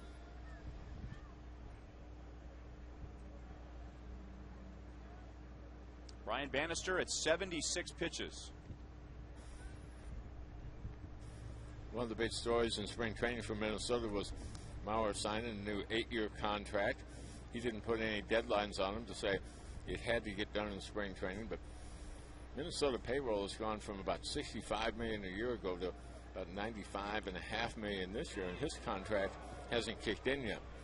If they felt they needed to keep him in a Twins uniform, they did. And it was a day later that Joe Nathan went down with his elbow injury, and they figured out that he wasn't going to be able to pitch. So one good day led to a terrible day for their ball club. 1 ball, 2 strikes. And he could play anywhere, but can you imagine him anywhere else but in Minnesota? No, he's one of those guys you want him to stay in that uniform. He could have taken the day off. I'd have been fine with that. Still could have had his uniform on. Yeah. Butler, backhand play. Out at second. Return throw. Bannister covering. And it gets by him. He almost had his glove hand stepped on by Mauer as he crossed the bag. So he's to second on will probably be a throwing error on Betancourt.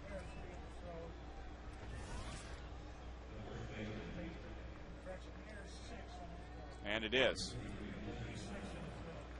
Second play this afternoon where Billy's been called on to show a strong throwing arm. Good pick, quick release there. Betancourt plenty of time to set up, make a throw to first base, and not the easiest target to hit when you got the pitcher coming over to cover. He's got a guy on the move right there, but led Bannister too far. That throw needs to be right up over first base. Let the pitcher run to it and through it.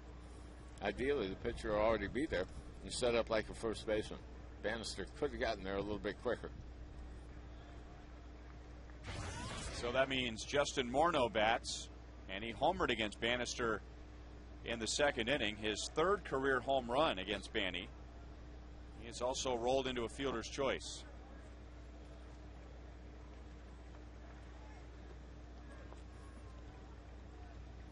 What makes that throw tough for Betancourt coming across the bag, you're throwing to an open space.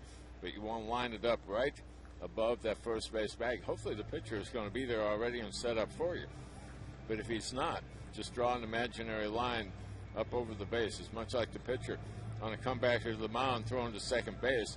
Figure the middle infielder isn't going to be there. Lead throw right there. Betancourt's got plenty of time to get the bag, get out of the way of the base runner. But again, just draw an imaginary line right up over first base. See, Bannister is in the neighborhood. You'd like to have him already there and set up like a first baseman. He's not quite there, so that makes it a little bit difficult for Betancourt. Did he miss the first base bag by a long way? Little meeting at the mound after ball 1 to Morneau. Maybe a discussion about how they want to pitch him, if they want to pitch to him at all. Back-to-back breaking balls that are down. And typically it would make sense with a good left-hand batter at the plate in Morneau and a right-hand batter and Kadire waiting on deck to pitch around Morneau and go after the right-hand hitter, but Bannister, so far this year, didn't get that call on a close pitch.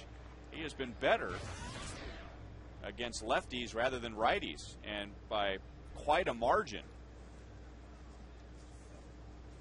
Back coming into the game, left-handers were just 3 out of 23 against Brian Bannister. 3-1. Ryan, that's usually an indication he's done a better job of changing speeds against the lefties. The changeup becomes a better pitch, or a slower curveball. Got to find a way to keep them off balance. He's certainly not going to overpower them more than right-handed here, so you have to do it by put a little on, take a little off. So 2 on, 2 out. Kadir coming up. Coming up on Tuesday night, it'll be United States Navy and USS Missouri night at Kauffman Stadium. Special guest Admiral McLaughlin will be on the field before the game and will join us in the booth to talk about the commissioning of the USS Missouri. Boulevard Brewing Company, a sponsor of Royals Live, also a sponsor of the USS Missouri commissioning.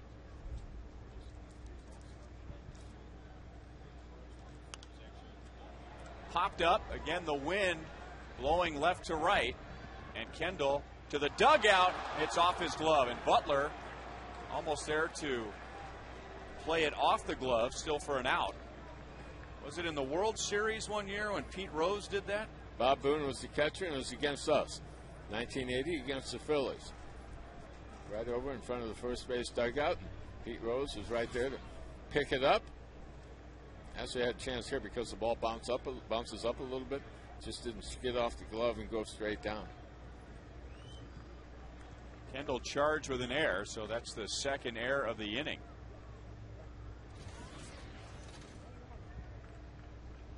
So bonus time for Minnesota.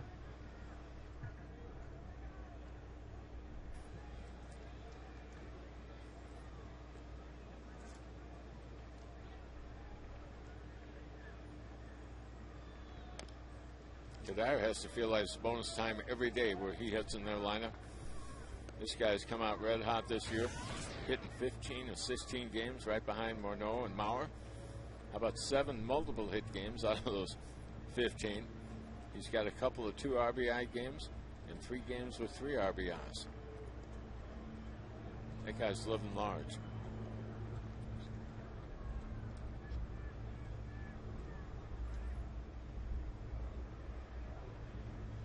After his infield single in the 3rd inning, he has a 10-game hitting streak. I had a chance to talk to him about his breakout year in '06 when we were in Minnesota. He was kind of like Mark Teahan. He used to bounce all over the field, bounce all over the lineup. And then in '06, they settled on him in right field only and batted 4th. And he talked about how that benefited him knowing where he was going to be every day. And then when he was done, he kind of grinned and said, "Oh, and by the way, I also was hitting in between Maurer and Morneau." Now he hits behind them. And Bannister should get out of the inning. Mitch Meyer in center field makes the play. Minnesota does not take advantage of the 2 Royals errors.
Tied at 2, Scott Posednik, Billy Butler, and Jose Guillen against Kevin Slowey in the 5th. Royals scoring in the 1st inning. Jose Guillen's sac fly. And in the 4th, Yuniesky Betancourt's 2-out single. Minnesota got 2 in the 2nd inning. Justin Morneau a solo home run, and J.J. Hardy with a single. 1 ball, 2 strikes. Well, we found out in between innings that it was Frank who hit that little pop-up in the 1980 World Series, that Bob Boone went running over the dugout, out of his glove into Pete Rose's glove. I don't think he was smiling back then, though.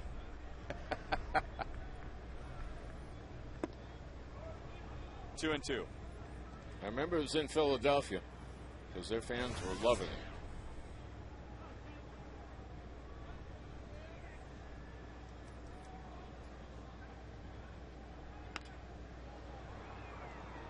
Into left field, Delman Young been busy today, and the wind playing tricks on him. He reaching down by his hip to make that catch. 1 away. Here's today's trivia question, brought to you by AT. Who holds the Royals record for the most all-time wins in day games? Kevin Napier, Mark Ubiza, Dennis Leonard, or you?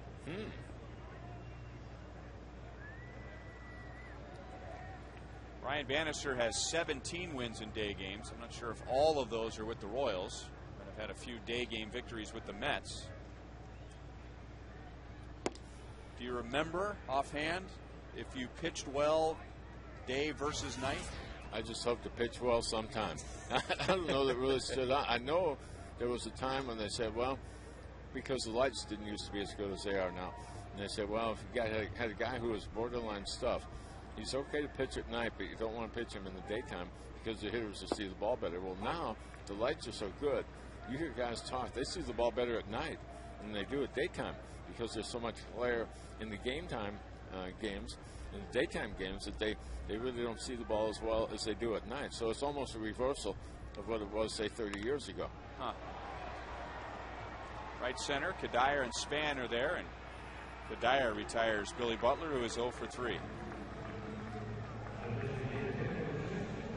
Major League Baseball and People Magazine are looking for individuals who make a difference in their community. 30 everyday All-Stars will be honored at the 2010 All-Star Game in Anaheim. If you'd like to nominate, go to peopleallstars.com.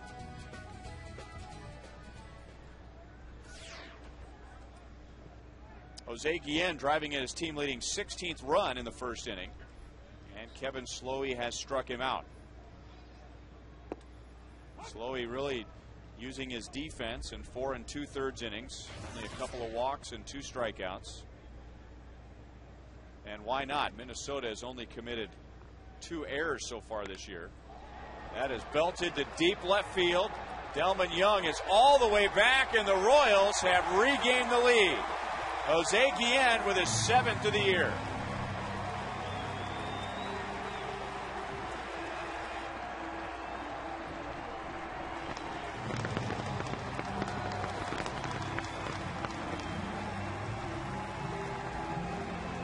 He's been swinging for this all weekend long. Tried to unload here late last night. Almost spun himself into the ground in a couple of the efforts. This one seemed to be a lot more controlled. Ball right in the middle of the plate. It's a breaking ball. He's got the bat head out in front, and check out the reaction here. He knows where it's going to end up as soon as it left his bat. And that's into the teeth of the wind. And Kevin Slowey's reaction was the opposite. He knew right away that ball was gone. That ball ended up getting wet. Where does that ball go with no wind? Or if the wind was going in the opposite direction out towards left field? Still only counts 1 run. It went just far enough. But it was big. Typical pitcher's answer. Yeah. He just barely got it out of here. I mean, he almost came up short of the water. That's sliced into left. Delman Young cuts it off. Callaspo trying for 2. And he's in with his 2nd double in his last 2 at-bats.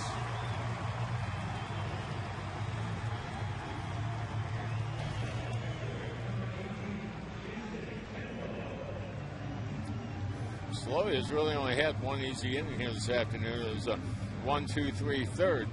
Off-speed pitch, outer half of the plate, elevated enough that Caswell was able to get it in the air. Delman Young has a big-time arm. Figured this was going to be close, and it was. Hudson unable to handle the throw.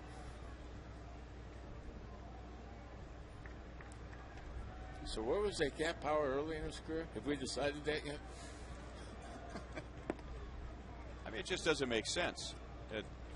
Guys who usually go that stretch without a home run like Hyaspo did, when the season's over, they've got 1, maybe 2 home runs. He ended up with 11.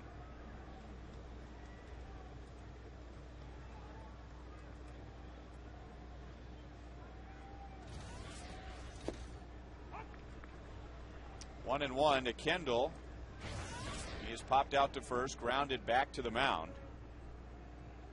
Just 1 for 8 in the series, but he's walked 3 times and hit by a pitch. Has an on-base percentage right around 400 and hitting at 323.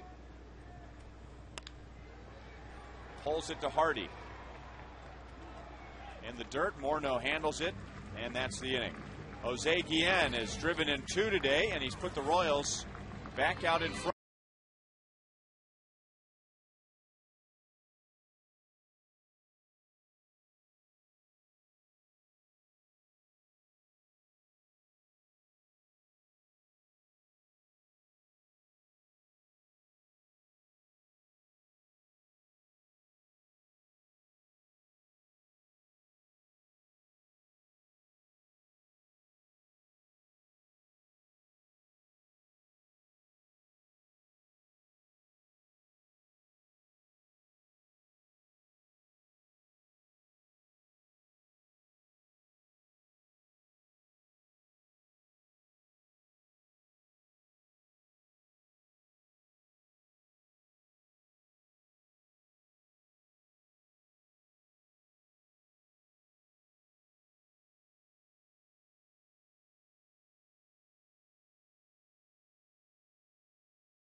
Series of the year, and today's league leader is brought to you by your Kansas City area Toyota dealers. Minnesota the only team who has done that. They're in first place. The Yankees are in second place. The Cardinals are in first place.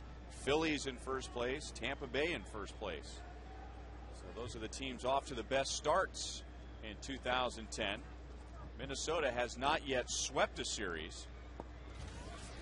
Royals lead 3-2 with Jim Thome, Delman Young, and J.J. Hardy coming up in the 6th. Twins have the biggest lead of any of the first place teams in all of baseball. The 3-game bulge in the American League Central. Everybody else maybe a game ahead, maybe a game and a half. St. Louis having a hard time building a lead. Philadelphia can't leave Florida. They're only a game and a half back.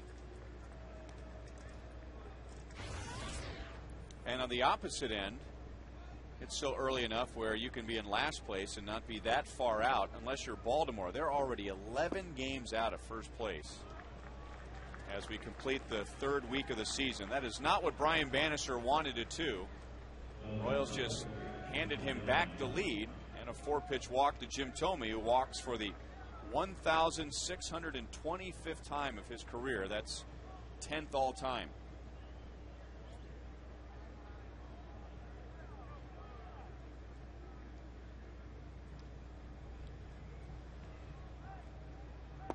Bannister at 91 pitches. The Royals need to have 6 innings from him today. With no off day tomorrow and using 6 relievers yesterday, they would really like to get 7 from him. Nobody warming up behind him yet, although they have pulled the tarp off of the bullpen mounds, so somebody might get a phone call pretty good. But yeah, right now he has worked pretty easy. I mean, he hasn't had a real long inning where he's really had to stress a whole lot, but he would love to see him get that first man out. Might go with a little longer here because you're in the lower third of the order, but all 3 of these bottom guys have hits here this afternoon, so it's one of the ways you evaluate a team. How good is their lower third of their lineup? Minnesota pretty solid. 1 ball, 2 strikes. Brian 17-8 in day games. And we asked you who holds the Royals record for the most all-time wins in day games. I got a hunch it's D. I'm going to say Apier. No, really. How about that? 43 times. See, now I'm a little bit surprised by that because here in Kansas City in a lot of those years, Joe Burke was the general manager, and the feeling was have to play at night for attendance. Would not be a good daytime game. That erases the walk. So 2 outs, nobody on. See, teams are playing more day baseball now than they have in many years. A lot more day baseball was played before I got to the major league. So, yeah, I'm a little bit surprised there. I would have said Apier. Seems like we played more day games about the time he came along. Well, just think of what your record would have been if you played more day games back then. I mean, you were unstoppable. I'm a morning guy. Yeah, you are. No doubt about that. On the road, it's very common to go down and have breakfast in the lobby. And I get up pretty early, not quite like you, but you're on your way back to the room. Sometimes you get up split. Oh, I was up at 6. Slept in today. I got up at 6. Got bored. Yeah, I was usually about an hour ahead of you with the workout, too. That was the next stop. And usually about an hour ahead on the nap, too, right before going to the ballpark.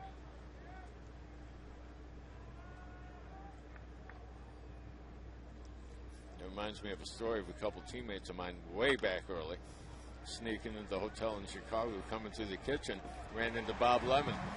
Told him, hey, the pancakes are great. And he said, yeah, right, me.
The Royals with you when you're traveling. Subscribe to MLB.tv today, and you can see every Royals game live or on demand in your computer.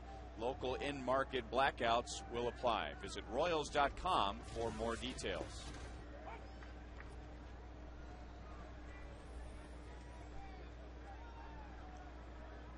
Jose Guillen homered with 2 outs in the 5th inning, putting the Royals in front. Alex Gordon, Mitch Meyer, and Yuniesky Betancourt coming up against Kevin Slowey. who is approaching 100 pitches. Twins have activity in their bullpen. Brian Bannister will be coming back out for the 7th for the Royals. A little different situation for Minnesota. They can perhaps go to their bullpen a little earlier today because they have a day off tomorrow. Royals would like to squeeze every pitch they can out of Brian Bannister today. With more on the Twins bullpen, here's Joel. Well, Ryan talked to both managers today about their bullpen situations after the 12 innings pitched last night. Ron Gardenhire saying that he's got about 5 guys available. No Matt Guerrier. Roush is questionable. You also see Scott Baker throwing out there. He started on Thursday. This would be his regular bullpen session. So he is available if they needed him. He may just be throwing his bullpen session at this point. On the other side, Trey said he feels like he needs to get a read on some of his guys. As for Joakim Soria, said it's going to depend on the situation. He was very efficient last night, but also had 2 ups and downs, guys.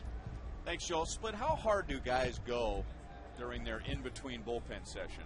Depends on how much you want to get accomplished, what you did your last time out, how much you have to work on. If things went well, just kind of loosen up and just get the feel of the mound and throw into a catcher and make sure you've worked all the soreness out.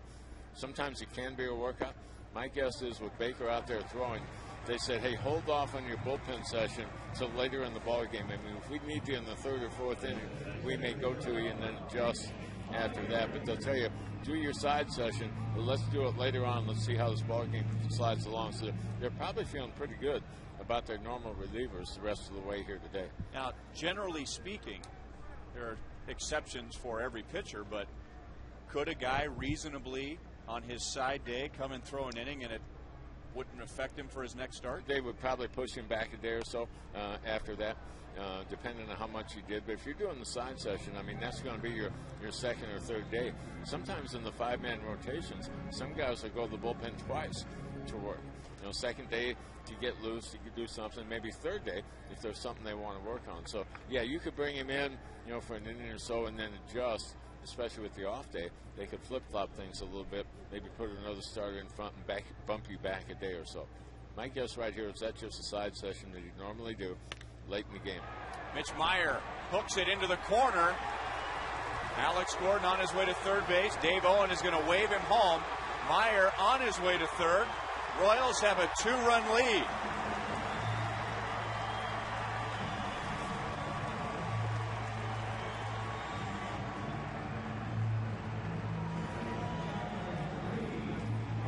Good to see that from Meyer. Kid played really well in spring training. You were hoping he'd get some time the first week of the season to try to keep it going. In spring training, he hit .475. And one of the real good stories about camp this year, but low ball hitter, just turned on that one down and in, ripped it up in the corner. They were playing the gap against him, so he's got plenty of time to go home to 3rd. Picks up an RBI. His 2nd of the year. He's got Alice flying around the bases.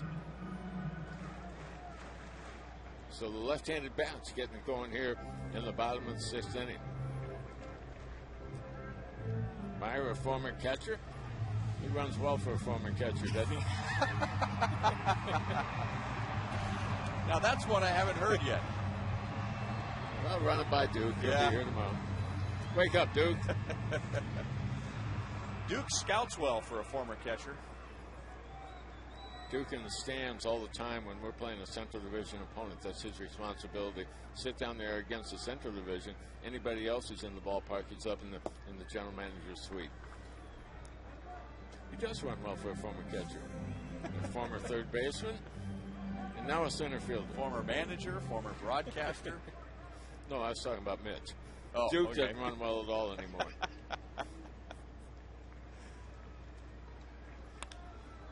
Pulled to 3rd. And Morneau just barely able to keep his foot on the bag. And that's the last guy that Kevin Slowey is going to face. Royals with a couple of left-hand batters coming up.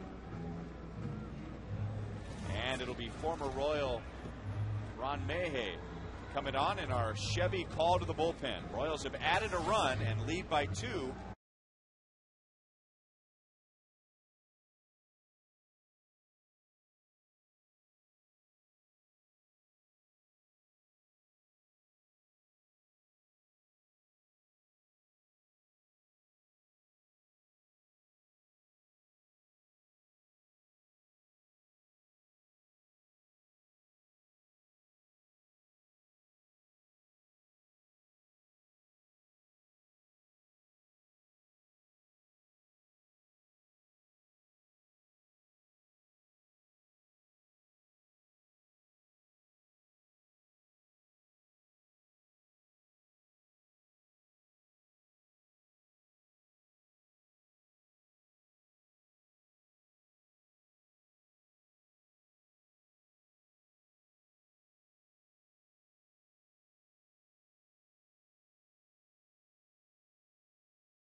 Bowie out of the game.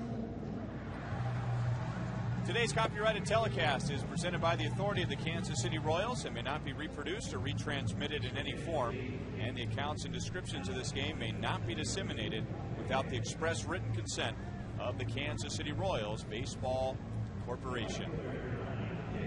Ryan Lefevre with Paul Splittorff, Joel Goldberg, producer Kevin Schenk, director Steve Kurtenbach, associate producers Al Broughton, Sam Abramson, and the producer of Royals Live is T.J. McGinnis.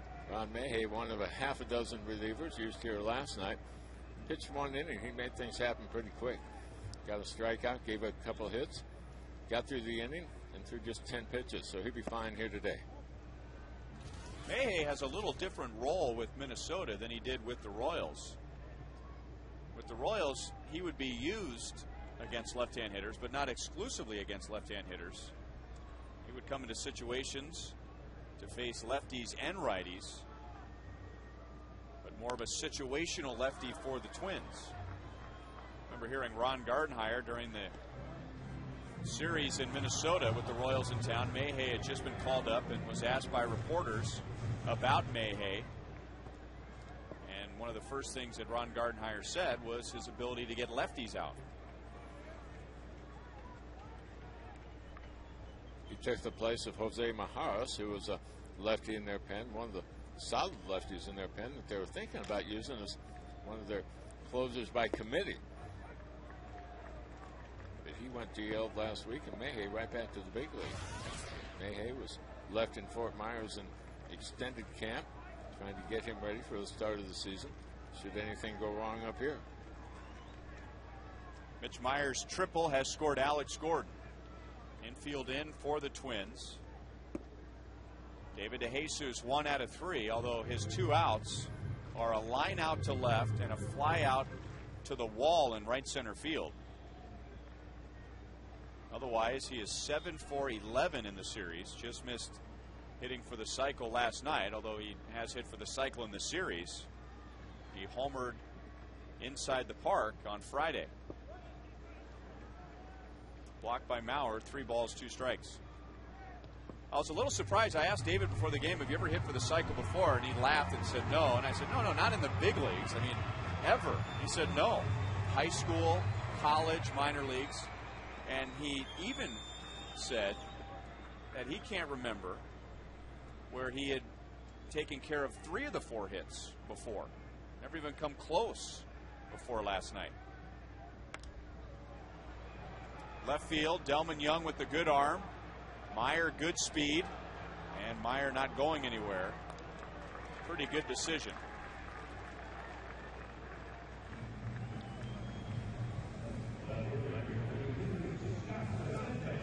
On a different day and without the wind blowing in from left, that ball might carry deep enough for Meyer to come home to score. That would be a pretty good collision. Meyer with a lot of football in his background, as does Maurer. That isn't one I'd want to be in on, though. We're just about back far enough. And to take it a step further, Mitch Meyer almost went to the University of Michigan to be a defensive back. Joe Maurer almost went to Florida State to be a quarterback. Defensive backs don't mind coming up to support the run. Those guys are usually known as headhunters. 0-2 on Posednik. Just like Cole Aldrich, who joined us earlier today in the booth, Joe Maurer spurned the University of Minnesota, even though he's from that state. How about the Twins? They're criticized a little bit for drafting him and signing him in the first place. Said, okay, he's going to be okay, but don't take him first. Come on. Who's laughing now? Royals add a run and lead by 2.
Royals, Jose Guillen, has hit his 7th home run of the year. He has driven in 2, so he continues to produce. 17 runs driven in.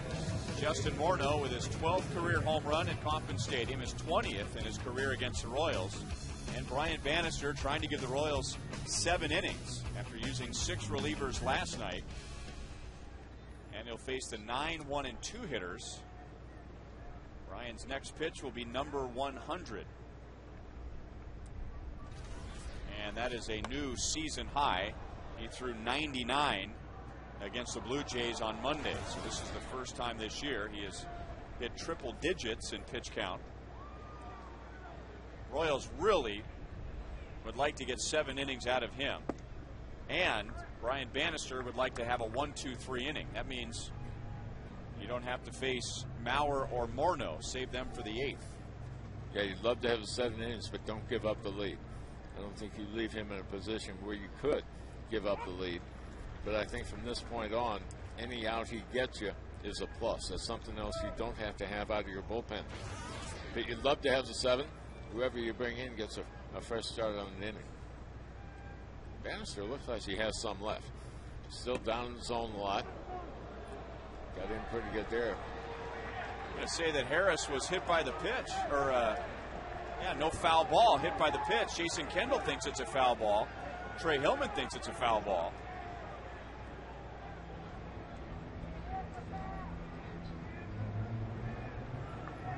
Home plate umpire Brian Knight saying no, it didn't hit the bat.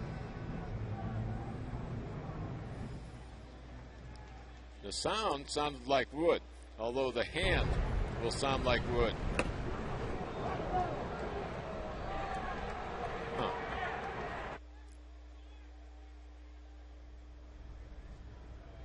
Oh, good call. Yep.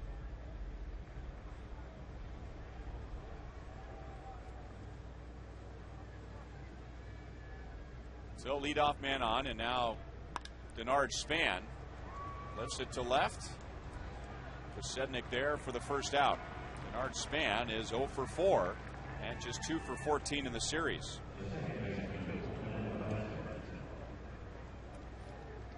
And boy, with the Royals, like a ground ball double play right here.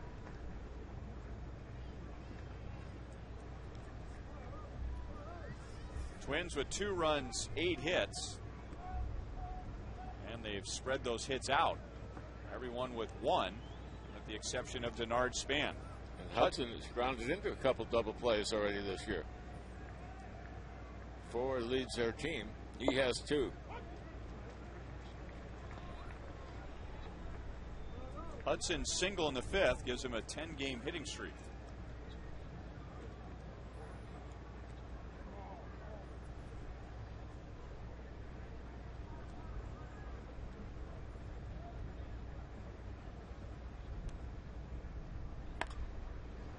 Off of Alex's glove. Would have been a tough play.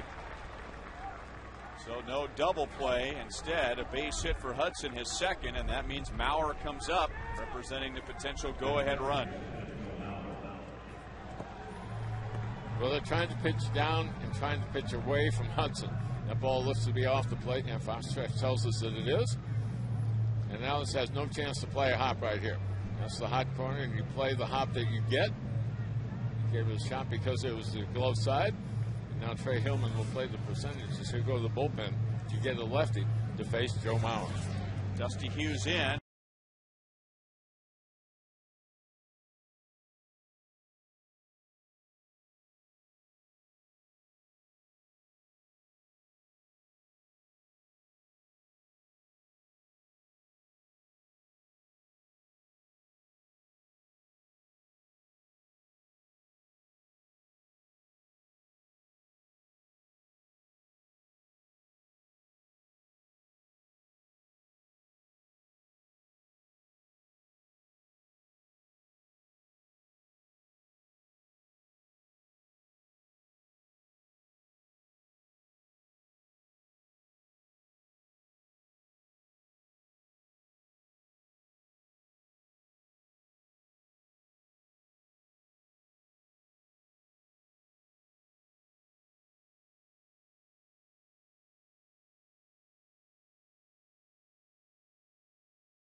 Afternoon, no strikeouts, a couple walks, one hit batter, and he'll leave with a couple men on base and give away to left-hander Dusty Hughes, who comes on for the 10th time, third time this weekend.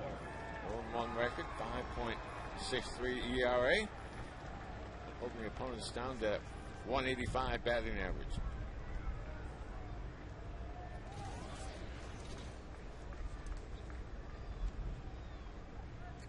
Dusty has faced Joe Mauer 5 times. Mauer 0 for 4 with a sacrifice fly. That was last night. Ball 1 down and away. Mauer 1 for 3 today, hitting at .379.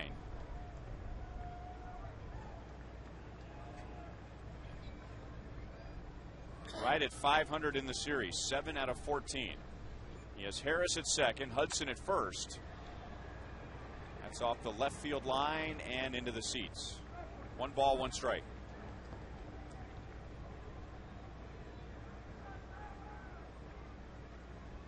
Brian Bannister going 106 pitches and 6 1/3 innings.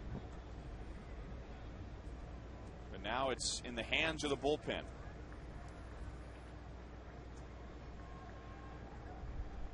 Royals bullpen last night blowing their 6th save of the year.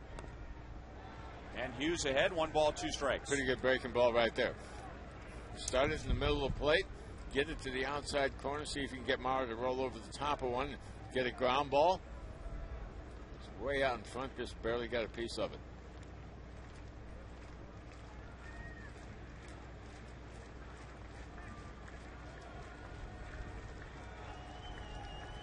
I'd be careful coming inside here. Hughes doesn't throw that hard. Try to force him to hit it the other way. Which he does, and it's out of play.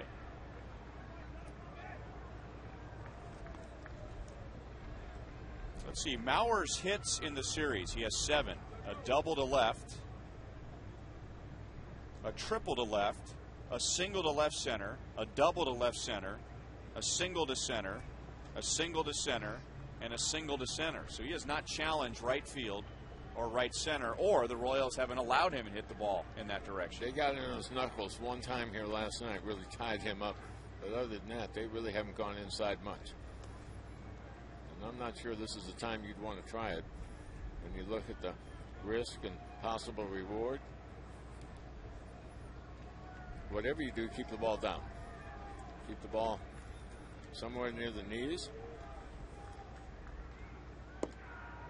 And if you're going to pitch inside and not hit your spot, you want to miss off the plate. That's a show pitch right there.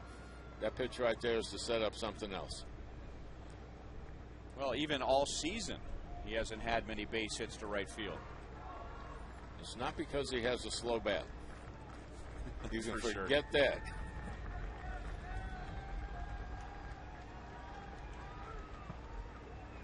Three and two. Had him in front of the last breaking ball, so they pulled the string on this one to get a little bit slower.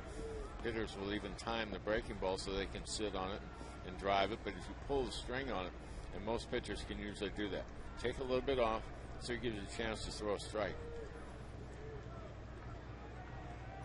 And this is a point where you would find out what Dusty Hughes feels like his out pitch is.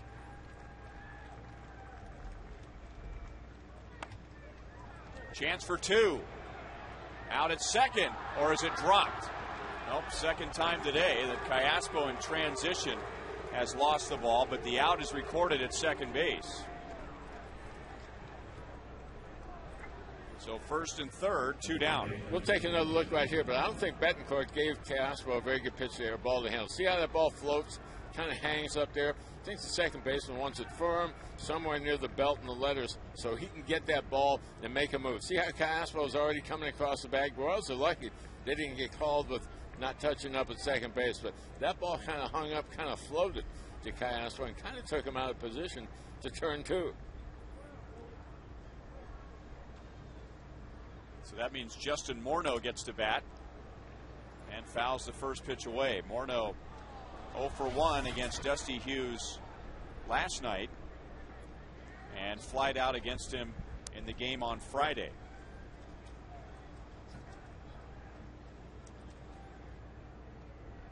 Overall, Morneau 0 for 3 against Hughes with a walk. Breaking ball hit in the air, right field. So Dusty Hughes comes on to get Maurer and Morneau, and he gets the job done. Royals take the 2-run lead into the bottom of the 7th.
Brian Bannister, and the Royals hold on to a 2-run lead going into the bottom of the 7th inning.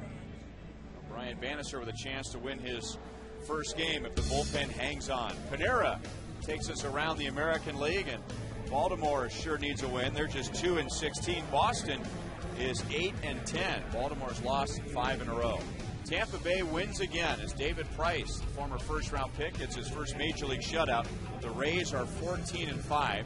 Seattle and Chicago are tied. Seattle on their way to Kansas City after that game. Detroit is at Texas. Rangers 3 games below 500 in the West. Yankees leading the Angels. Yankees in second place behind Tampa Bay in the East. And Oakland is off to a good start in the West. They are 11-8, and they're in front of Cleveland in the top of the 2nd inning. Alex Burnett takes over. They go to their bullpen. The second reliever of the afternoon is right-hander Alex Burnett. First time back to the big leagues. 5th time out this year. 5 1/3 innings pitch. He's been a big-time strikeout guy. 8 punch-outs versus the 2 free passes. He's got a good arm. Low to mid-90s. Fastball and a hard slider. Everybody thinks that slider is probably his best pitch.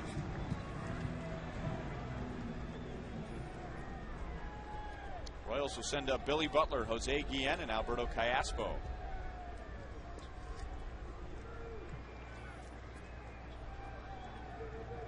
Billy 0 for 3 so far.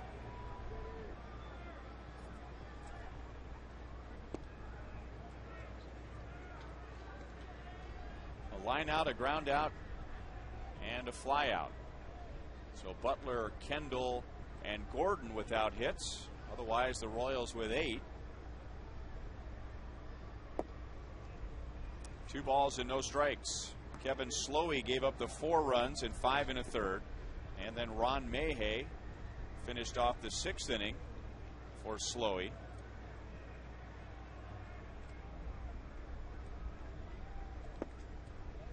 Three 3-0.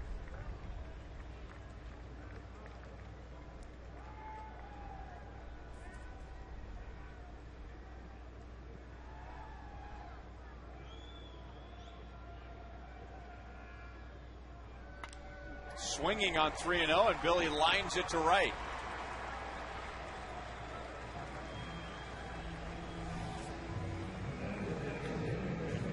Billy lights the ball up. He lights it on the outer part of the plate. Got everything he hoped for right there. got ahead in the count, could sit on a pitch, didn't try to do too much with it, took it the opposite way and rifled one into right field. I remember last year, I think it was last year, Billy Butler hit a home run into the Royals bullpen on a 3-0 pitch against the Angels. It was in a doubleheader, and it just showed that he is not one of those guys with the count 3-0 that feels like, you know, he really has to muscle up. Even though he hit a home run, he stayed with his game. He didn't try and yank it to the Royals Hall of Fame in left field. He stayed the other way, and the ball carried over the fence. Ryan, some guys, they say they need to pull the ball to hit for power. Well, he's not one of those guys. I mean, he's got power all over, extra base power for sure, and occasionally get the ball out of the ballpark going the opposite way. So if you've got the all-over power like he has, you don't have to go for the Hall of Fame. You can go ahead and go right center field, know that if they make a mistake inside, you can still turn on it and get it to left field. Some guys you put down pull power. Well, he's not always looking to pull, but if he's going to hit for power, he's got to pull the ball. That means you play him a little more shallow on the weak side, a little deeper on the pull side. Jose Guillen has driven in 2 today. That gives him 17 and ties him for second in the American League. See, now Guillen, the way he's swinging the bat right now, I would say he's more of a pull power guy. Not that he can't hit the ball out to center field or even right center field, but to me, he's looking to pull right now. Trying to get out in front, trying to hit the ball hard to the left side. So that's completely different to what Billy's trying to do.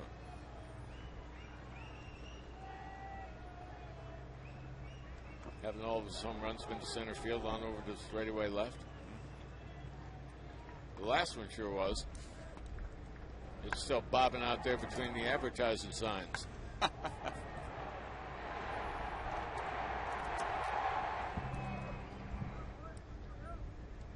I think it's bobbing. Isn't that what they do? Yeah, I don't think they don't sink right away, do they? Maybe a couple days or so, it'll get waterlogged and sink to the bottom of the fountains. And he was trying to pull it with power. Down on strikes, 1 away. Burnett's showing a pretty good fastball right there. And well located. Out of the strike zone, but 93 miles an hour. Tough to turn that one around.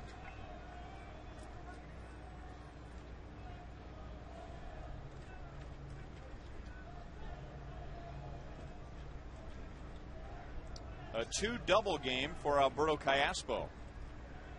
Gives him 4 on the year. Last year he had 41.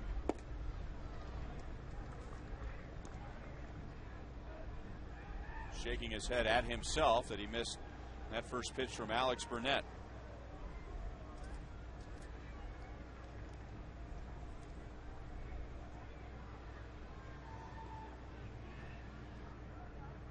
Looking at Burnett's numbers, and they appear to be similar to Blake Wood, who's pitching at AAA for the Royals now. Pretty good minor league career as a starter, but something clicked when they moved him to the bullpen last year at Class A Fort Myers, and then also pitched at AA New Britain. And both stops his ERA was below 2, and the strikeouts went out the roof. In 08, he pitched 143 innings. He had 84 strikeouts, so nowhere near a strikeout per inning pitch. But last year, he was over 1 strikeout per inning pitched as a reliever. The same thing happened to Blake Wood when he went to the bullpen in the Arizona Fall League. He became a different pitcher. Well, some guys tend to pace themselves in the starter. Might add a couple miles an hour to the velocity because they don't have to sustain it for 6 or 7 innings. Burnett got here quick, pitching at A-ball and AA a year ago. He won't be 23 until midseason. 2 on, 1 out. It's a rare day for the Twins. They've walked 4 in less than 7 innings.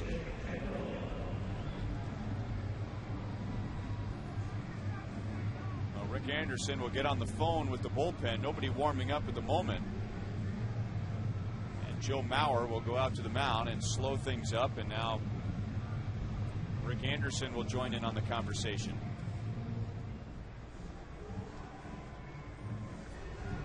That'll buy him a little time out in the pen. Brian Dunsing Looking for a baseball. That could be the next one to take the hill.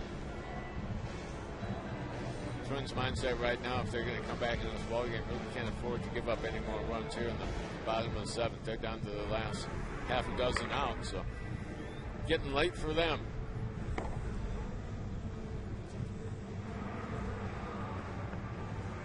I think he's talking to him by keeping the ball down. The hand signs right there. Hey, you're trying to overthrow. You're missing up out of the zone. You're getting yourself in a little trouble. Hey, stay on top. Come down the hill. Let the natural sinking action on your fastball take over for you. Get a ground ball here. Well, Jason Kendall happy that Kevin Slowey is out of the game. 0 for 3 today against Slowey, and now 0 for 14 against him. Billy Butler at second base, single to open the inning. Cayaspo at first has walked. And Kendall not wasting any time trying to jump on Burnett. 0-1. Jason, the only one of the Royals who has not been on base here this afternoon. Everybody else was either a base hit or a walk.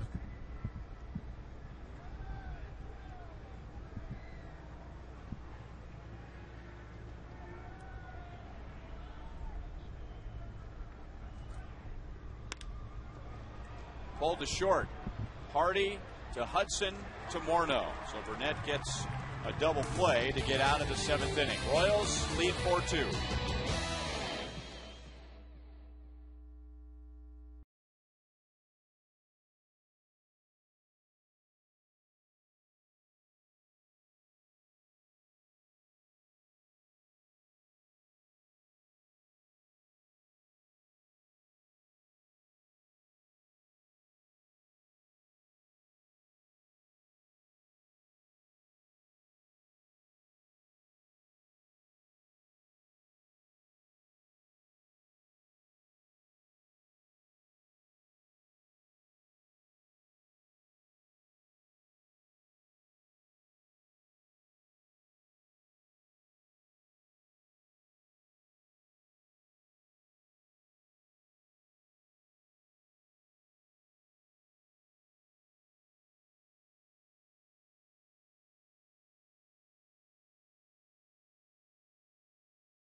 The seventh inning, replacing Brian Bannister, and with 2 on 1 out, all he did was get Joe Mauer and Justin Morneau. So now it's Josh Roop's turn, and in the eighth inning he'll get Michael Kadire, Jim Thome, and Delman Young.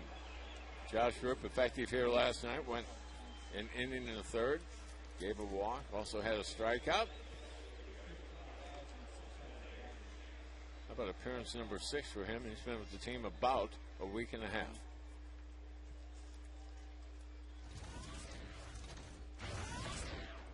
Kadire 1 out of 3 with an infield single, a 10-game hitting streak. Leads the Twins with 17 RBIs.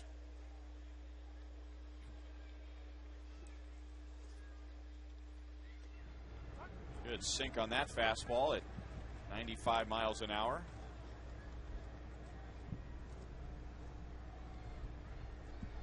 Josh knows this is a great opportunity. We discussed this last night. With the Rangers, he was mostly a mop-up pitcher, coming in situations where the game was out of reach. Either the Rangers were way ahead or way behind, and just trying to give the Rangers innings, save other pitchers' arms. And now with the Royals, given a chance to pitch in meaningful games late in the games. We still don't know whether Joakim Soria is available or not. Trey Hillman very non-committal about that before the game today. Sorry went 2 innings last night. Royals also have a different look in their bullpen now with Josh Roop at the ball club and Brad Thompson, who's been with the team the last couple days, had all power arms from the right side at the beginning of the year. Now a couple sinker balls out there, so you don't have guys that are necessarily looking for the strikeout. You got people that can go ahead and get a ground ball.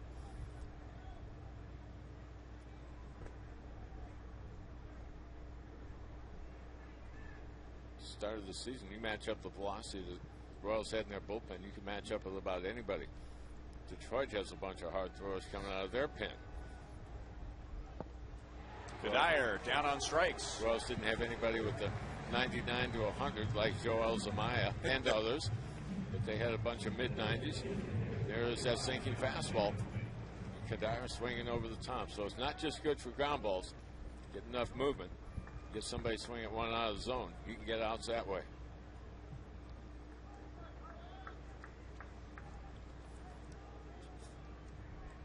And now Jim Thome taking all the way. 1 out of 2, a double in the 4th, and a walk in the 6th.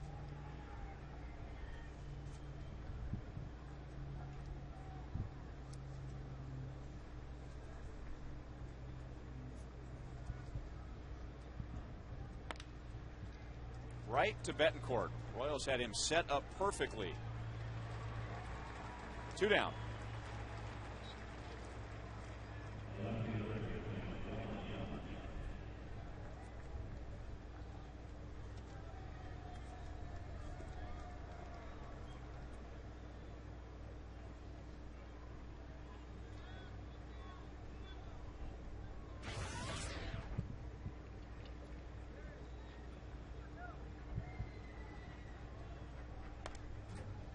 Royals only once this year have held their opponent to less than 3 runs, and that was the 2nd game of the season, the Royals' first win when they beat Detroit 3-2 in 11 innings. Royals coming into the game today with the highest ERA in the American League. But have only allowed 2 runs so far today. Wasn't that Luke's ball game? It was a cold, rainy day. 7 2/3 scoreless. Most memorable at bat at that ball game for me about Luke was the very first inning. Miguel Cabrera just blew up the bat handle on his hands. They kind of set up everything for the rest of the night.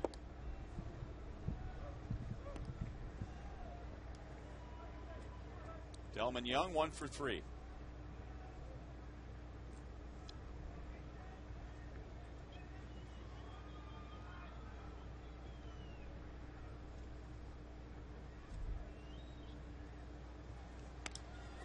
Broke his bat, and Meyer coming up in center field. It's going to drop in front of him. A 2-hit game for Delman Young and a 10-hit game for the Twins. Delman Young with that big swing right there. Meyer in center field was fooled by it. Looks like he started to peel back to run down that ball in right center field. Might have cost him on the other end of the play. Got it in near the handle a little bit. Yeah, there's Meyer. He broke back, then had to come in and came up a little bit short.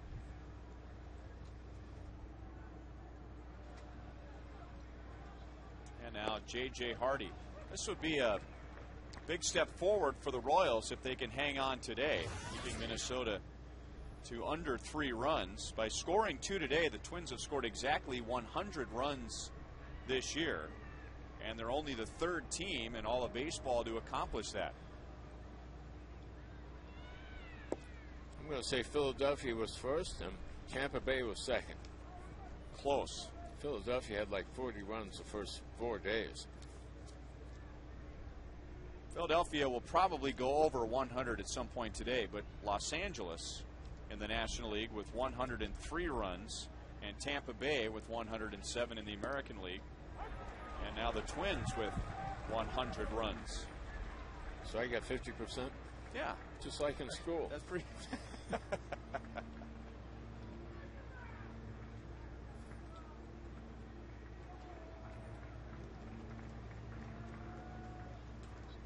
Not to mention, it'd be a huge lift for this bullpen if they could hold it for Brian Bannister coming off of what happened last night.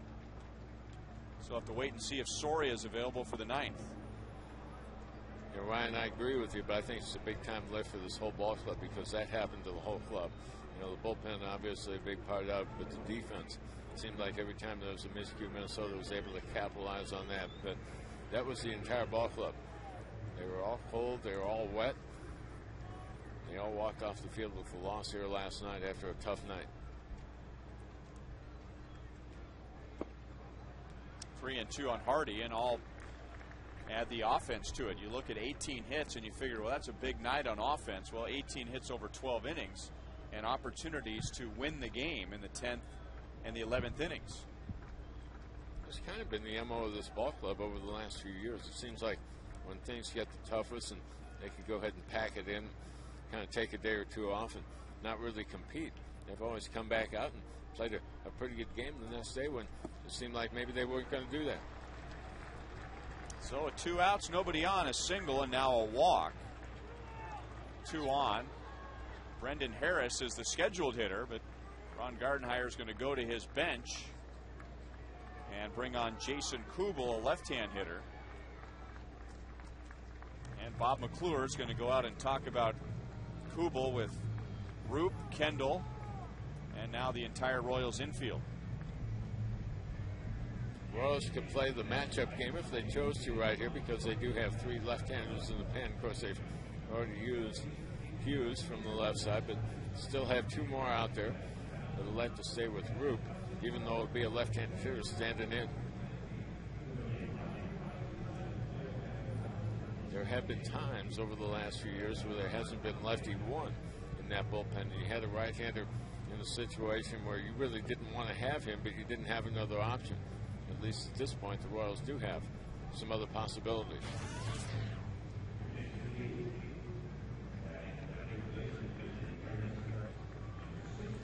Kubel at 169. He is 1. Let me take that back. He is 2 for his last 31.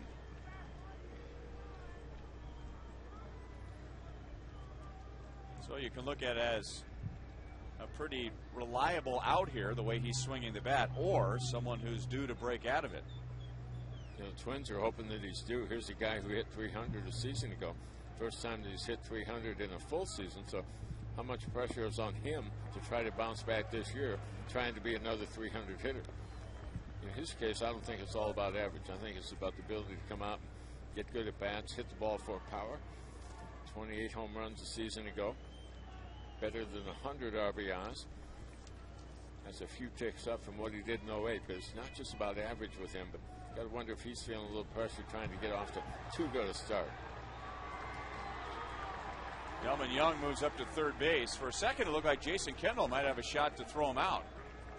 Maybe he didn't like the grip that he had. 2-0 to Kubel. Didn't have anything to handle. This is a sinker down and in, went off his glove. You know, that thing also looked like it might have got a part of his throwing hand, and maybe his throwing hand was stinging when he grabbed it with the bare hand. I was trying to see if the ball was still spinning in his hand when he picked it up. Couldn't tell from the replay. 3-0.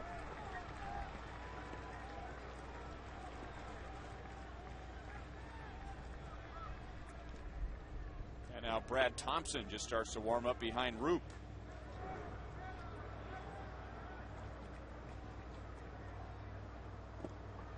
Four-pitch walk, and now they're loaded up for Denard Span.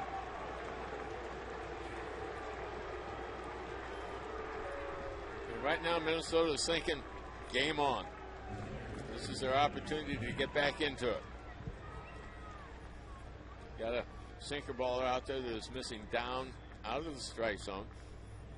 And with that in mind, Ron Gardenhire is going to go with a pinch runner. He's going to lift Kubel. Get a lot more speed on over there at first base.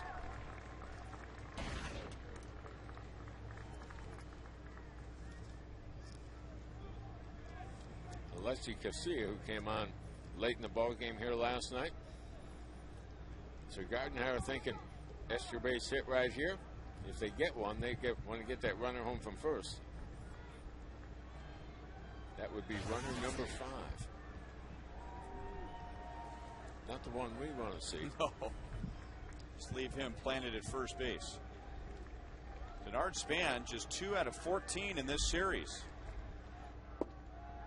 And the inning began very innocently for Roop and the Royals. A strikeout to Michael Kadire, a ground out from Jim Thome, 2 up, 2 down. And Delman Young with a single to shallow center, and now back-to-back walks.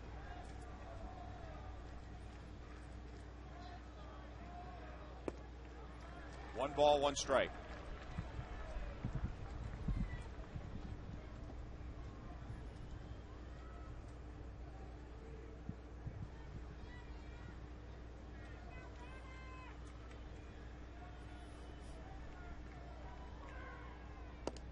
Two and one.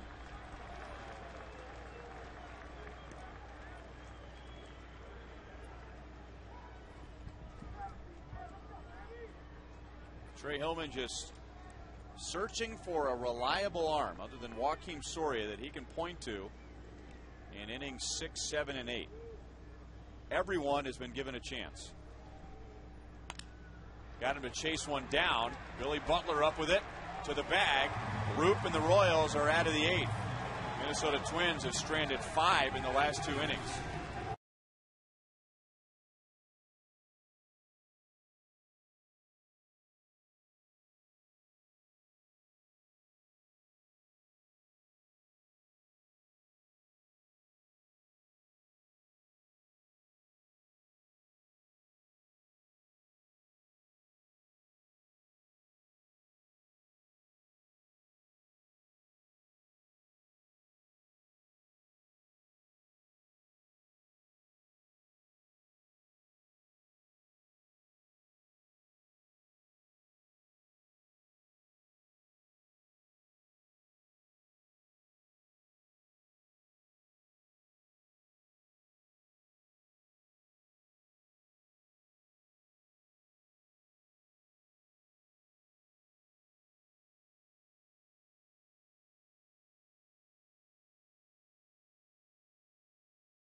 Top 4-2, Joel Goldberg and Frank White getting ready for Boulevard Royals Live right after the game. We will talk about Jose Guillen's fast 2010 start, plus who better to break down the infield exchange than Gold Glover Frank White, plus a look at the American League scoreboard, highlights, interviews, and much more coming up at the completion of this game. Ryan and Split.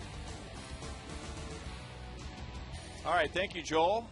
Royals would like to add on in the bottom of the 8th. And perhaps they wouldn't have to use Joakim Soria.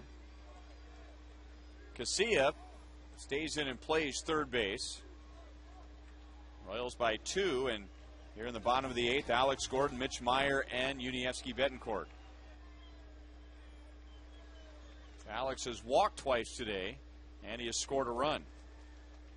Well, there's the answer to our question. Joakim Soria is available today after going 2 innings last night. Second inning for Alex Burnett. Allowed a single and a walk in the 7th inning. And then got Jason Kendall to ground into an inning-ending double play.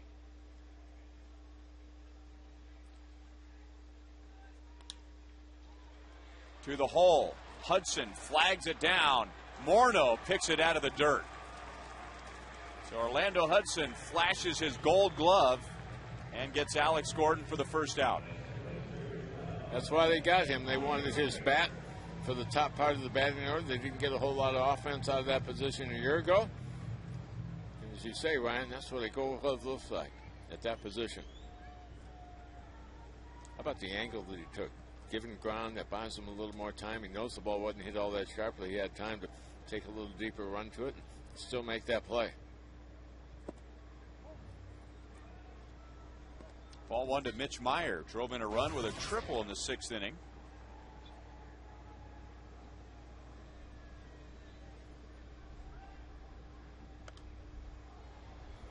One ball, one strike.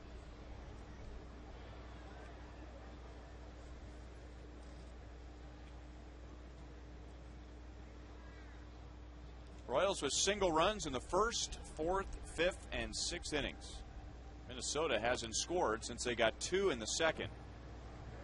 Brian Bannister giving up just 2 runs in 6 1/3. So far, the bullpen has done the job. Dusty Hughes and Josh Roop picking him up. Royals scored all 4 of their runs against Kevin Slowey, who went 5 1/3. 2-2 to Meyer.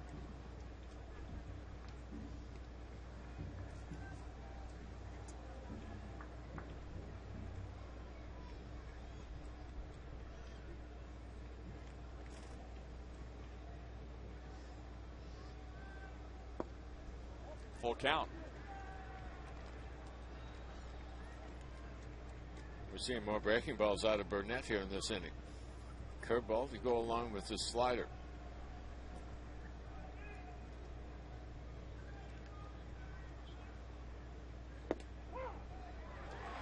Thought that was ball 4.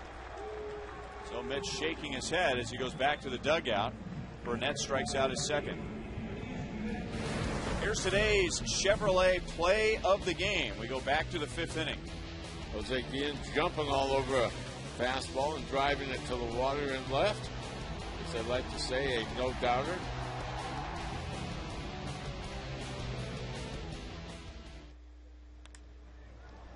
Betancourt, shallow center. Span is there.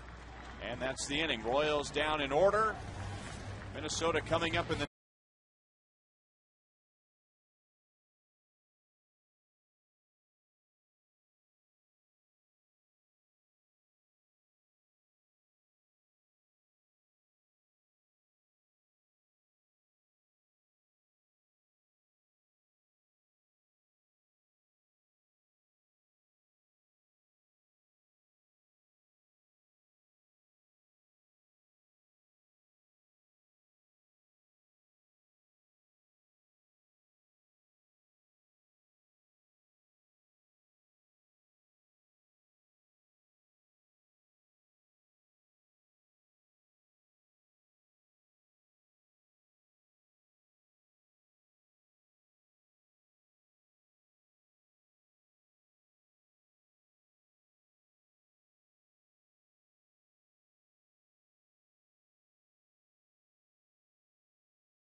Dusty Hughes getting the job done in the 7th, and now Josh Roop in the 8th. And let's take a look at today's Miller Lite Taste Greatness moment. With the bases loaded, 2 down, Roop against Denard Span. Got him to ground out to Billy Butler. Minnesota leaving the bases loaded, and they have stranded 5 in the last 2 innings. So Joakim Soria gets Orlando Hudson, Joe Mauer, and Justin Morneau. Josh Roop stayed with what he does best. That's the fastball sinking down in the zone. And you go to the closer. Soria, a couple innings here last night. 23 pitches in that ball game. And the heart of the order drew up for Minnesota. Trey Hillman discussed a couple of issues in regard to Soria before the game today.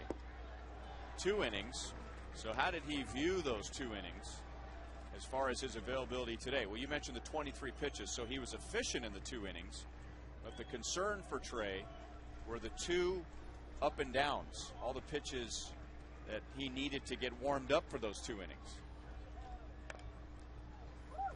Not part of the pitch count, but you have to factor those into the equation. Absolutely, and if it was a year ago, you would not see him in the ball game today. He was fighting a little bit of tenderness in the shoulder. The Royals actually protected him a little bit. There's no way that you would go back-to-back days after what he did last night.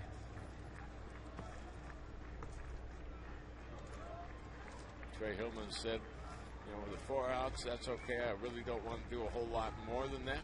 Certainly don't want to do it very often. But last night, a good time to break him out for the 2 innings. There's the curveball. A little bit out of the zone, but he likes to throw that with 2 strikes on the hitter. Give him a different look. Just barely made contact. Soria eventually went on the disabled list with that tender shoulder last year, and while he was gone,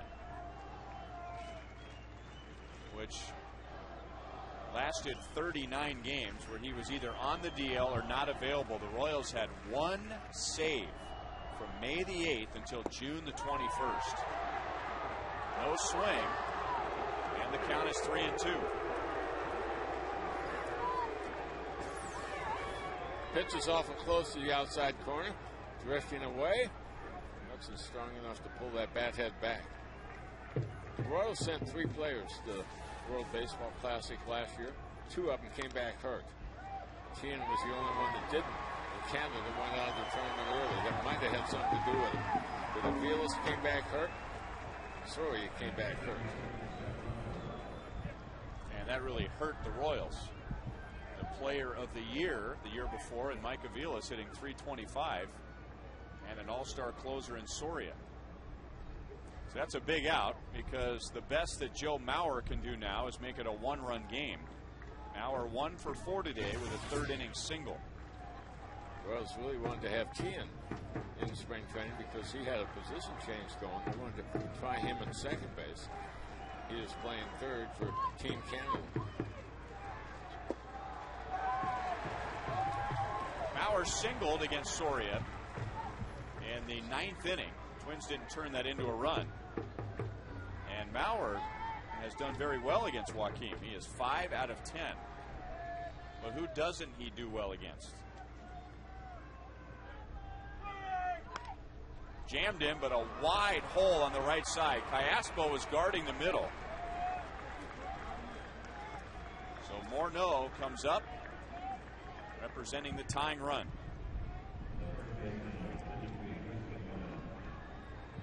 Royals guessed the wrong way here. Shading him the opposite way. They come inside.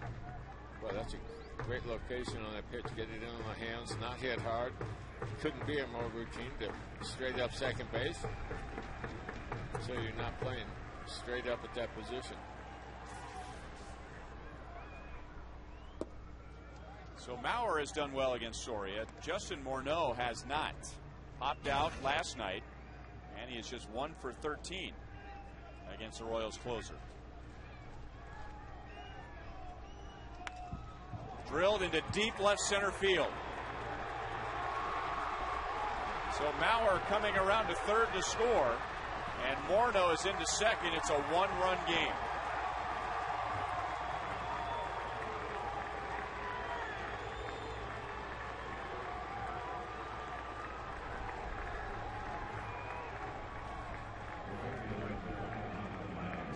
Don't talk about Morneau using the whole field a lot, but that pitch is away. Royals shaded slightly to right center, so wide open gap. Long run for Meyer, long run for Pasetic, and Mauer has no trouble coming all the way around to make this a 1-run game.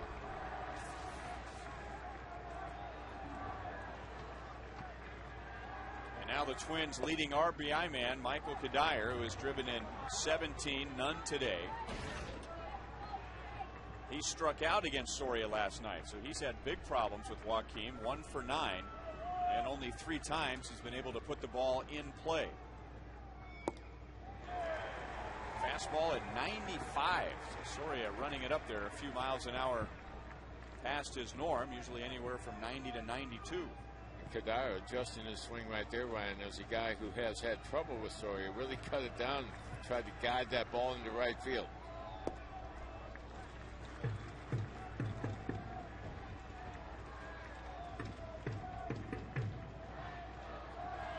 Kadire has driven in 4 in this series. He has a 10-game hitting streak.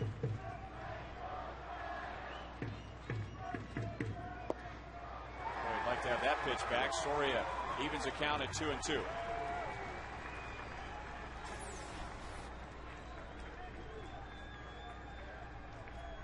Can't throw it any better.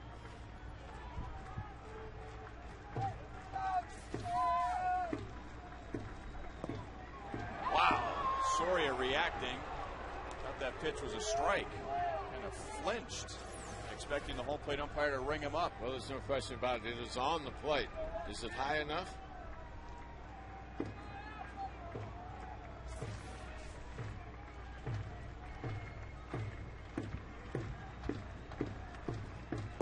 Got him with a slider away.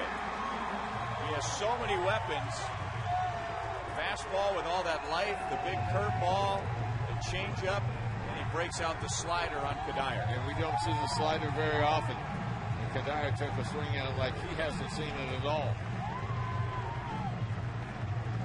So now it's down to Soria and Jim Thome. 1 for 7 with a strikeout against Soria. Thome today 1 for 3 with a double. Broken bat. Soria's ahead 0-1. Joakim Soria pitching for history in his homeland. If he can finish off the Twins here, it'd be his 94th save, which would be the most for a Mexican-born pitcher in the major leagues.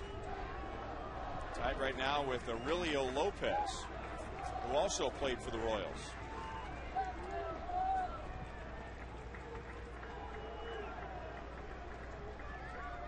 A little bit inside.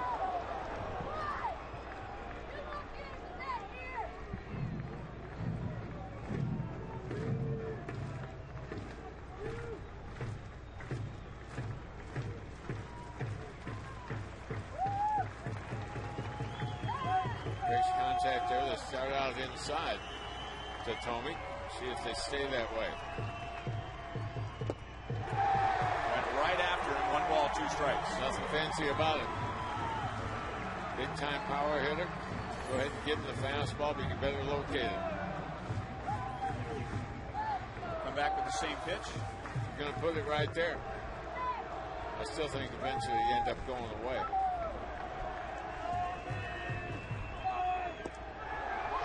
Almost gave up on the curveball too soon, and that's what the hitters do. That big looping curveball just missed. Jason Kendall didn't give up on it. He gave that umpire a good look. Couldn't get the call.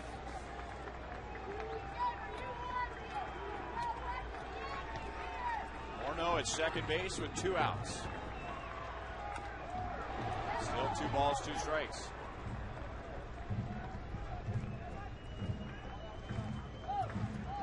That's a good sequence right there. 93-mile-an-hour fastball in the hands, curveball away, and take a little bit off that power change, get it down and away, get him over the top. So you've attacked 3 different areas with 3 different pitches. Full count. Tried to run that one back in, tried to get it to hands, but didn't get it elevated.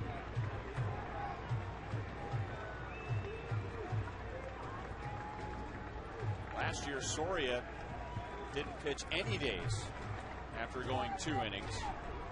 The Royals need him today to avoid the sweep. Thome strikes out. Got him with a power change, and Joakim Soria saves it for the Royals. His 5th save of the year and his 94th in his big league career. So the most saves for a pitcher from Mexico, passing Aurelio Lopez. Ryan Bannister wins his first game since August the 2nd last year. And the Royals Royals have their first win on this homestand. Really wish I had the day off tomorrow to give Story another day. Moved the ball around, changed speeds on Tomey. Came away with back-to-back strikeouts of Kadire and the big left-hander. Twins threatened in the ninth, get only one run. Actually, they threatened in the eighth and the ninth. Royals able to work around it and win it by one here today. So Brian Bannister is 1-1, and the Royals beat Kevin Slowey for the first time. Royals 4, Minnesota 3. Time now for Boulevard Royals Live.